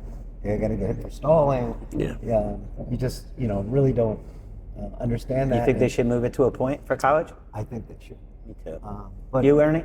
Yeah, I agree. I think it should be more in line. They should shrink the mat instead of like they went the opposite. They tried to grow the mat, and you could be 7 feet out of bounds and score. And, but you know the what I other mean? thing, You're right. it And then they don't make it long added enough, so great you're out of strategies. bounds. So Yes. it added great strategies. It Yeah, definitely did. yeah. Yeah. So But it'll increase the knowing how to level. wrestle on the It'll edge. increase the level of wrestling will become higher as a result of them Absolutely. shrinking the mat, and it'll help us as a country better transition to our athletes transition to freestyle. Absolutely. Or cut the instant replay, right? I mean, that's just. I mean, I want to be when they examine the Again? when where they Instant replay. well, like they're always examining the call. challenges. I don't know. I mean, you see that where it's like that takes the conditioning out I of like it. that they're challenges now, though. Sometimes too long though, right? I mean, maybe a 20-second cap, or I mean, you know what I mean. We got to But get this. Like we're gonna look at this one. Yeah. That kind of irritates me. Yeah. But When the refs say that without the challenge? yeah, we're gonna look at this one, and then there's and it takes so long, and the other coach challenge, and it just takes a long time. Third party, I think is faster. Somebody else is looking at the challenge, boom. And if you're a referee, I'm gonna shut up. If you're a referee and you made a call, can you go back and change that call? Are you able to have that ability to go back and change that call? But you're watching the NCAA tournament, though. I give the refs a ton of credit because some of those calls are really hard to make, and they're bang split second decisions. And those guys did a really good job at. I mean, if they're off, you could barely see it with the camera, and they're being asked to make this in real time. And And the wrestling I have a so lot of good. respect for them. Yeah, they're so good. I was really impressed What's by your the argument on officiating. that? What's your argument on that 1 second reaction time? When I hate it. I for that 1 second, I was in my position. I had it. Yeah. So what, do you think they'll fix that? I don't know. But here's one referee explained it to me this way. Reaction time. He said, and that's how he makes the call. He says reaction time to himself. When he says That fast? Yeah. Like that? Reaction Yeah, time? Reaction time. All right. To me, that's a good call. Yeah. I don't like how they're calling reaction Yeah, time. because that 1 second, if it could get frozen there, it should be that point. So- You shouldn't be able to erase what I did. And Like, I have a freestyle mentality. Like So, yeah. when I see that hit the mat, throw up them points. Right. The guy did something good. Right, Yeah. right. The same thing is like he's in a quad pod, his knee hit the mat. Yes. That's a takedown. Yeah. all right. You gotta. I think that's the way that it has to move towards. But I got more questions. When you guys first started wrestling, sure. wrestling has gone like since I wrestled, it's changed a lot. But Ernie, you've been coaching so long, and so are you, Bucks. With the athlete is the big reason why wrestling's changing, right? Because they're better, right? Bigger, more prepared, all the eating, all everything. Go ahead. What you got for me? so, I watched Dave Schultz wrestle like 5 or 6 matches this spring, and You're old. Yeah, but like when I watched him then and when I watched him now, Yeah. I'm thinking 2 different things. Really? Yes, I believe What's the it. difference? because how athletic the kids are right now, how hard they wrestle in positions, and I would say that back then the wrestling was, and now it's so physical. Yeah. And I would say powerful too. The way that people get used to it. So I watched Gable wrestle Owens, and I remember watching it back years ago, and it's just the way that wrestling has Evolved. has evolved, and how athletic. Yeah. Gable was tough, and Yeah. Owens, they were two tough guys. Yeah. But the way that wrestling has evolved, and how physical it is, and how athletic it is, to me, is pretty amazing. Yeah. It's good to hear that. I feel the same way, and I'm sure everybody does. And how people can scramble and get out of things. Things, right? So Incredible. It's And watching the U.S. Open this past weekend, watching the youngsters be able to compete with the veterans and vice versa, just watching that gap close. That in your existence, that was never normal, though. Having a high school, even our phenoms that were coming up, like David, no one, we've never had a high school kid do what this kid's doing, right? Yeah. That's also a function of the kids getting very serious at a very young age, which also puts us into slippery territory there, because how many people do we lose because they try to do something like that? Right. It's tough. But the other aspect of it is that, when I was these kids' age, nobody showed me a chest lock. Right. I mean, it just wasn't happening. I remember the first time I saw a front head. I was at Doug Blueball's camp, and to me it was like, wow, well, how do I not know this? Yeah, they shoot on me every day, right? But think you wouldn't about know. this, How though. would you know? Think about this, though. Just in the room that we're sitting in right here, right? You know, like the people from around the world that have come through here and been in this building and trained and worked out. Even our Olympic level athletes, the amount of sharing, like, forget about the internet and videos and things that people can see, but the interpersonal part, like now, like I think, maybe I'm wrong, but I don't think back like 30 years ago, we sent teams to other countries on trips, and they did a tournament or two, and maybe they grabbed workouts with, but I don't think it was to the same extent where now athletes literally come here. They can be in a college room or in a club room or RTC room and train for weeks at a time, and then go back to their countries. So the sharing of technique and knowledge is at a level that it's never been at before. You know what I mean? And look at that, like Valentin hanging out with Momo. Like that's like a seventh grader, like, Maurice's kid. He hangs out with Valentin. He's in Georgia last week. Yeah. But It's amazing. The same with Sebastian training with Murat. Yeah. I mean, it's And thank God for that guy. the information he shared with us. Yeah. Amazing. Come on. Got good on top from that guy. Yes. And he defended. Yeah. That dude would break his ribs daily. Murat. Even a kid having access to college wrestlers. That was crazy. like, I mean, when I was younger, there'd be a match from Rutgers every now and then, and your exposure to college was watching the NCAA championship and ESPN that you look forward to the whole year. Yeah. That was about it. Yeah. Now you just have so many people that it's almost like kind of taken for granted. You're right. I mean, I remember when Sergey and Anatoly Beloglazov came to a local place in Edison, and I was trying to get the word out to like the county, Middlesex County, hey, this is like Willie Mays and Mickey Mantle coming in to teach hitting.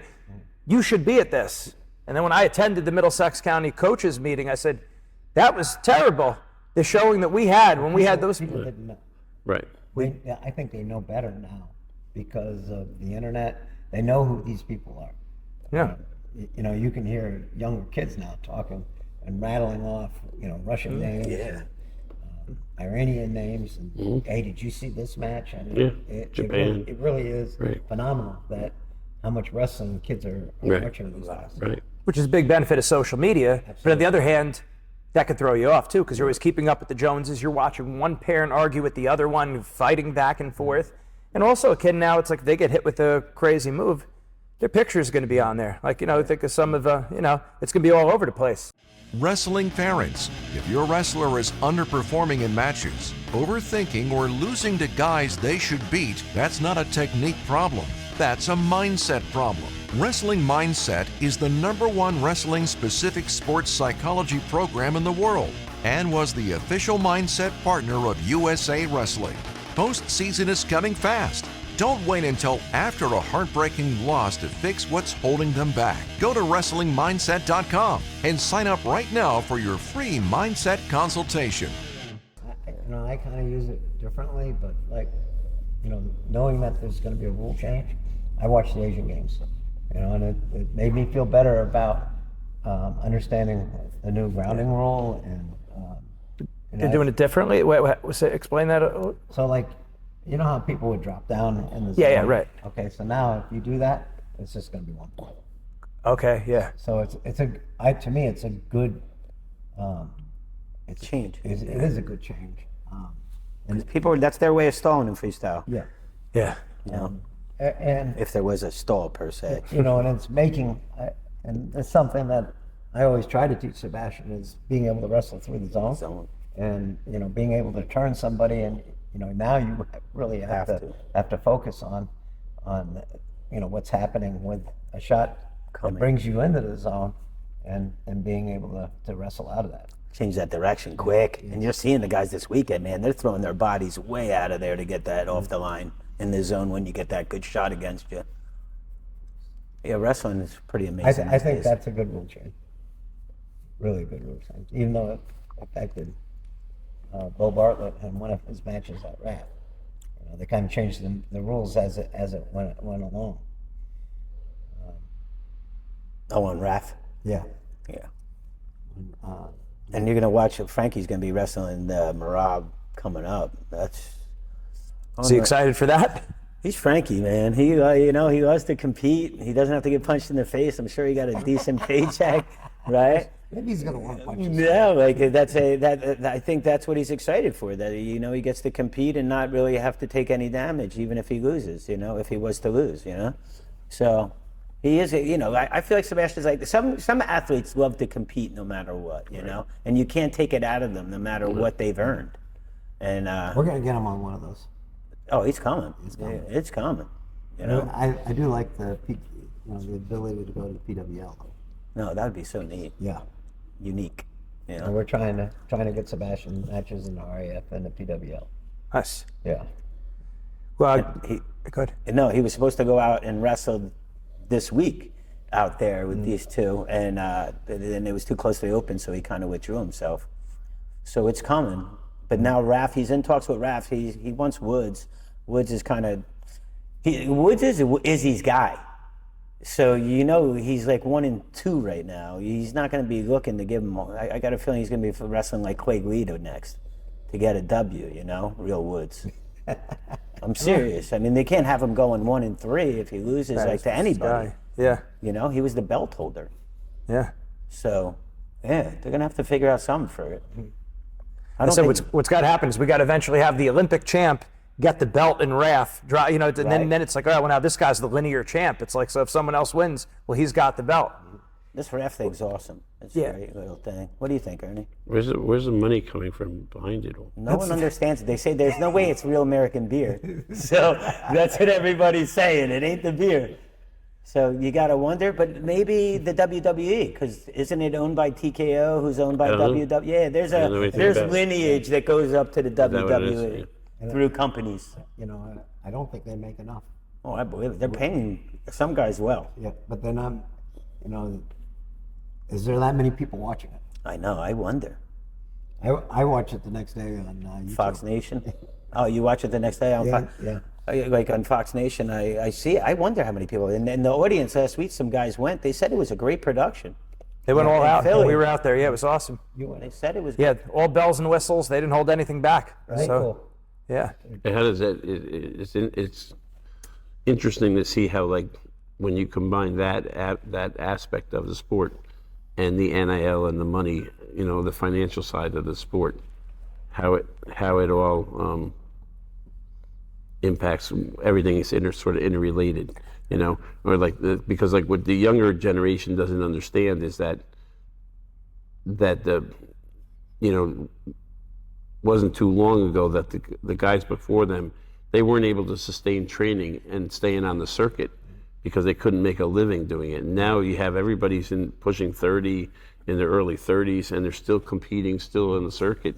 And because they've made their living in the sport where it was impossible to make your living, there was no avenue to make your living in the sport before, you know? RTC's helped that, advance that. Right. But that whole, like, let's say that's kind of changed in college. David Carr versus Nate Carr. Yes. Yeah. You know what I mean? Like his father's experience. How long could those guys like Kenny Monday and those guys, at some point they want to settle down, have a family.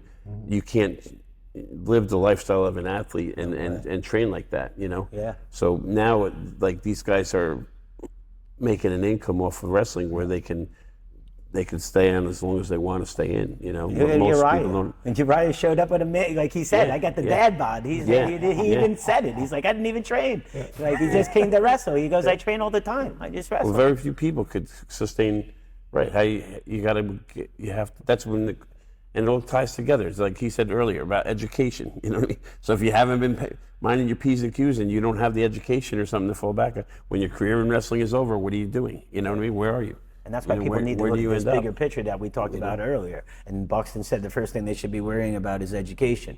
Like, those are all the things, and that circle of the big picture should be right pinned in the center, you know? Yeah, but you see a lot of times, like, youth states, it's like kids are cutting weight, they're bantams, they're like, in sweats, running, cutting the weight. For sure. Well, I mean, all the message to me, and I don't know, you could put a percentage on it. So much of what society, so much of the messaging in society goes against the messaging that you're trying to teach. You understand what I mean? So you got two different things that are pulling on each other in opposite directions. Yes. And the world is telling the kid, no, headlock them. It's important to win now. You have to win. The kid states 8 times, and you have to do this or that, or you're not on track. Compare yourself to this guy or that guy, and then you're competing against that same messaging. And with the internet and all the social media stuff, it's very difficult. Like, it's a tough sell for us as coaches. Even like you guys as well, to deal with the athlete who is overwhelmed by how many hours a day do they spend on their phone and everything else. Yeah. If I give the kids a break, they all jump on their phone. Yeah. Everybody jumps on their phone. Stop work. Yeah. Right. Well, and then transitioning out of their wrestling career is tough, because now they've been inserted into this world by the age 4 or 5. They've been told basically what their goal should be, how they should approach it. And a lot of times it's the blind leading the blind with the parents, and a lot of the coaches too, unfortunately. And then, okay, wrestling career's over. Let's get ready to work. And for them, they've been so unidimensional their whole life. Well, now what do they do? That's why I said. That's why a lot of times I'm saying, like, They hey, try to fight, right? A lot of them are trying to fight. That's their next thing. But a lot of these guys aren't that good. No, you're right. So then now what? So then now what? So now you're in a big hole. That's what we're saying a lot of times, mindset. They need that now when they're coming out of their career, because they have all this extra time, all this testosterone, and what are you going to do with it? We see a lot of wrestlers get into the most trouble right after the wrestling career is done. Existential funk, and again, all this testosterone, and now you're doing bad things. And you got lots of spare time, because wrestling took a lot of time. Right, and who am I? Because that's what I thought. Without wrestling. Right, and that's what obviously what you guys are saying. You got to be more than that. Yeah. So and everybody is. That's the sad thing. Like, everybody is, And I feel like so many people put so much on wrestling accomplishments, like they're this thing. Like, they're things. There's so many accomplishments that we do in life, but somehow these become things that matter, when they really, at the end of the day, they were just a tool that made you the man you are today. yeah, And as you get older, you realize that when you're in the mix of it all, it means everything, yeah. But I'm glad that somewhere along the line, I've been always around reasonable men. My high school coach, Bill Terrell, very reasonable wrestling man, right? I've always been around those type of men. Jack Finley was the first. I've always been around men that were passionate about wrestling, but not crazy. And that gave me a great outlook on wrestling, because I got to love wrestling. And then when I was gonna do my kid, I'll be honest, like Scott Goodale, Scott does great things in wrestling. I always wondered, when Zach didn't like wrestling, I'm like, damn, what am I gonna do different? We're both in Jackson, I'm like, damn, if his kid don't wanna wrestle, I mean, my kid might not wanna wrestle. I don't know, like, does that matter? I don't know.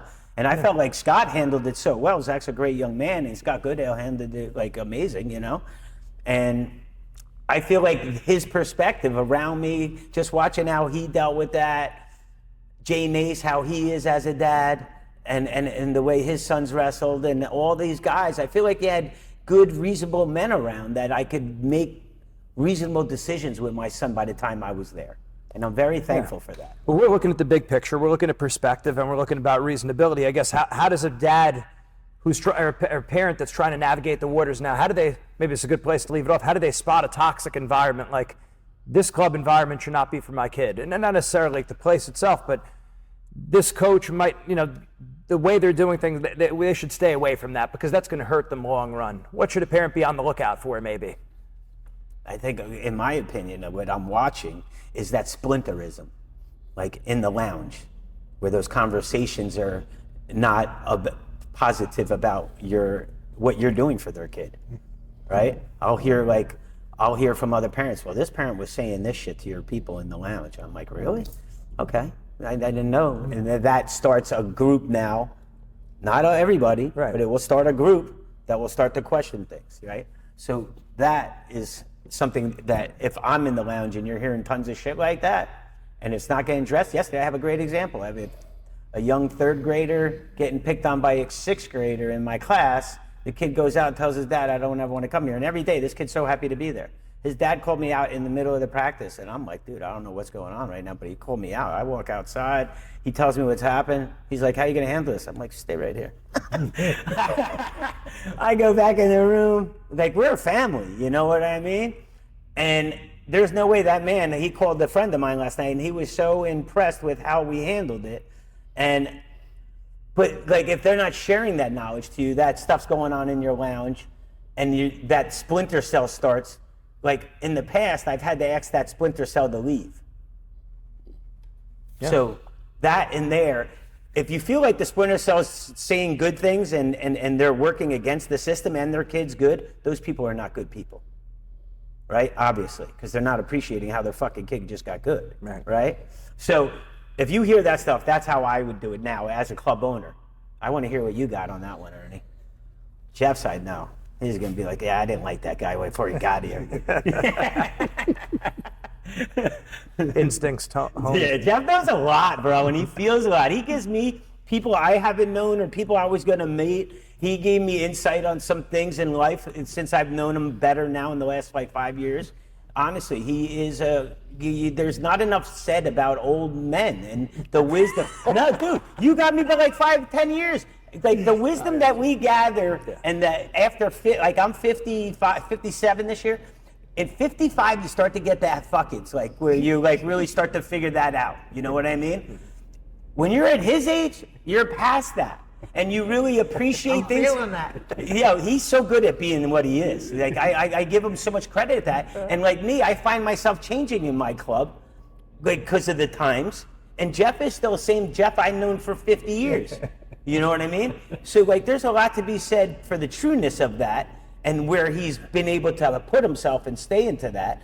But like for myself, I find myself trying to evolve into the newer day. This man has never given me anything but great advice about people that I might even had on pedestals before I met them. So yeah, this dude, he knows things. Well, you say your perspective's changed when you walk in tournaments now? Say again? Your perspective, how much has it changed, let's say in the last 15 years? Like 15 years ago to now. It's changed a lot. Right, so when you walk in to the tournament, what's, like how would you, it's hard, I know it's hard to put into words, but how, like for me, I just was at a tournament the other day, and when I walked into the tournament, I was like, I was amazed at how different I felt just in over the last even few years, because the energy from the parents, like they're all going through it for the first time, you know, yes. And their energy is so spiked and high. Yeah. And even at the Olympic level, like him as a parent is different than his role as a coach. Yeah. But as a veteran, somebody who's been through, you know, you go to several Olympics or you've been in the venues like this or national opens, then at some point they take on a different,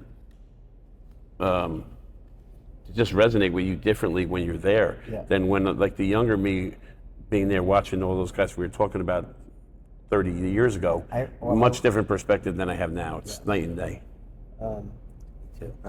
I would say I'm way more relaxed. Right. Way more relaxed. And, you know, I remember being a young coach and going for a national title and how nervous I used to be. And, you know, I was not nervous at the Olympics. Mainly because I had confidence in what we did and how we prepared. And I would say that as a coach, evolving from year one at being at Charahoe Regional High School, what I was doing then and what I'm doing now are two different things. Right. So I understand your question a little bit better now. Going to U.S. Open is no big deal. Right. Go But sometimes to the people who we work for or with, they want to see That. they think there's something wrong with you because your blood pressure's not spiked and you're not It amped. always is. You know what I'm saying? I take medicine. But you know what, just hide that better. You know what I'm saying? Like they don't. Their energy. They're climbing the walls and they're going to jump out of their skin. yeah. And then you're like the calming factor. But with me, I find myself questioning myself. Like, okay, am I like out of touch? Like, am I too dialed back? Do I need to get myself more? I know what you have mean, more Bud. energy. I've been because asking it's myself a the same weekend thing lately. tournament on a Sunday or a Saturday, but these people it's the Get you right Olympic back in finals. there. You know what I mean? So you want to That's show a that great point, man. It's true. you want to show that I'm with you and I'm Right. feeling what you're feeling, Right. but at the same time, I'm giving I'm you trying to unique- model yeah, like right, I'm like right. this is a weekend tournament. It's a developmental tournament. It's not the Olympic finals or the qualifier for the Olympic Games or the state tournament or a regional tournament. It's understand what it is and what role it plays in the overall larger picture of their development. You know what I mean? And I think that's what that almost always on every aspect of it. It's always to me about getting better. right. And so, I agree. yeah. But to them it's about they treat it as if it's it's trying to like a calm- game, like I have to win But today. With know what you little mean. kids, I try to calm down. Like the first time they go to the kids' states, I'm trying to calm. It's not that big of a deal. Everything is just like any other tournament. And they get so hyped Ernie, up when they go to the kids' states. It's crazy. Crazy. Right. But Ernie, I think part of that for us is that we're weathered. Right? I've been in some real scary matches. You've been in some real big. I'll tell you, the Frankie Edgar thing, I apologize to Sebastian all the time because I feel like Frankie weathered me so hard in some really scary matches and fights that when I go to wrestling, I know you're not getting hurt, bro. I'm not really too worried here, Right, yeah. And also, like you're talking about, we know what a big tournament is. Right. So like the day when I show up like you 2 weeks ago at the girl tournament, I show up like a little late and I'm like chilling and they're like, Right. yo, we got to win today. I said, we're going to win today. Right. Right? Yeah. But like, I feel you there. And then you feel guilty a little. Right, yeah. But at the end, is it that we're guilty or we're just experienced? Yeah. You know what I mean? I would say experienced. I agree. I've been fighting with myself with that a little bit, man, because I used to show up on the morning. No, I know, right, yeah, right. Yeah. But I think feeling that internal tension is a good thing. I think if you're not feeling some of the tension, then you're probably lacking one of those. But it's hard to communicate, like, even to you guys, like you and your brother, it's hard to communicate, like you're living it right now and you're smack in it. And even having the ability, like you guys, to rub shoulders and talk to people like us or all people around the world, it doesn't matter. Like when you're smack in it, you're smack in it. So you have to like. I couldn't wait for baseball. I couldn't wait for You baseball have to. season. That's why I said that. Like, that's why I said like it's like you literally have to work at your craft. Like for me, like to be a better coach, like I had to work on. You have to work on certain things. So you have to recognize in yourself certain things, and then work on trying to be better at certain things. And I think as a parent, like you have to, like you have to do the same thing. They have to acknowledge like. I got to work on these things, and I can help my son or my daughter by working on these things in themselves, and it'll in turn help. I will be a different coach in getting guys ready for the NCAA tournament than I will at the beginning of the season. Right. It's all about positivity at the end of the year. It's a different feeling, and where you can, you're trying to get the best out of those guys at the NCAA tournament or at the state tournament or in Fargo. This is what you've worked all year for. And that's what we're missing in wrestling today is that we have so much competition that you don't have these peaks. You know, the state tournament used to be a peak. Well, it is still, don't get me wrong. But look how fast the U.S. Open comes behind it, right? And then all of these things with the kids, now they're worried about Fargo. Then they get back and they're worried about Super 32. That's like October, you know? Like there's so much competition that it's almost like there's no real major, where there is, because you know there is, because we know wrestling. But if you're a parent, they don't know. Someone needs to educate them. You know what I mean? And I'm guilty of it too. I don't educate them, you know? But like, that would be a great thing if parents could understand that. I would say that I did a terrible job at that. Me too, yeah. When I was at my club. Like, I don't know. I didn't sit down and talk to the parents and say, this is what you should go to, this is what you shouldn't go to. And now hearing Ernie talk today, I'm like, shit, I need to talk to these parents. Like, that's what I feel like. I gotta say, I had a high school. He passed away, but I had a high school coach who wasn't like a fan of mine. Later, I guess, became one. He didn't know me. We didn't know each other, but I guess his feelings were based on not what he saw from the outside. Right. And then when he got to know me, I think he had a different opinion. But he came to me and told me once. He said, "I loved your parents." He goes, "There was no one better than your parents. They were the best parents in my program because they understood wrestling. They understood what I was trying to do.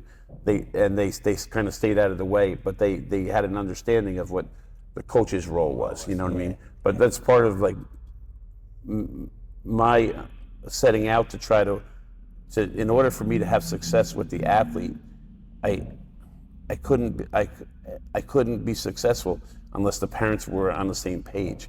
And I realized that like early on, this doesn't work. Like I can't work with this child or this kid or that person because and if I can't work with the parents, I'm going to be in trouble. Had some beauties. Yes, I've had some beauties over the years. So you've made but it that's through why some- when I met him, so he's at Blair, and then it's like, and he's had a lot of my guys. So, he's like, he dropped them off. Nice to meet you. Thank you, Mom. Thank you, Dad. I'll take care of it. Be on your way, And then they would call me and they would say, he told me to be on my way. He says, he's got it from here. Thank you very much for dropping them off and everything else. I said, it's all you got to do. Let it be. Just stay out of the way. And I said, and he does. He has it. He'll take care of the whole thing. So don't you worry about a thing. But we couldn't stay. No. You can't. Now they're under his watch. He'll take care of them. Don't you worry. But I felt like in my situation as a club coach, like if the parents were fighting against me, I couldn't get results. Yeah. So it's a certain degree. You can only do so much, but to a certain degree, you have to try to get the parents on board, and they have to work for you. And that's one thing that I gave them tasks to, and they did them really well. Because I know having food at the venue, they did such a great job. You take care of getting the food there. Boom. Don't say the name, but I know situations with him. There's been people who are supportive of him and everything he does, and he's given advice to a parent, say, I want to do this with your son, and I want to provide this experience, and the parents will knock it down and say, no, it's not going to happen. I'm not going to let him do it. He can't go. He can't do this, and he'll try to explain like the rationale behind why this is a good lifetime experience, and that it's an opportunity you need to take advantage of. Yet the parent won't agree or doesn't see eye to eye, and still won't. And at the end of the day, they call the final shot, and then the kid doesn't go.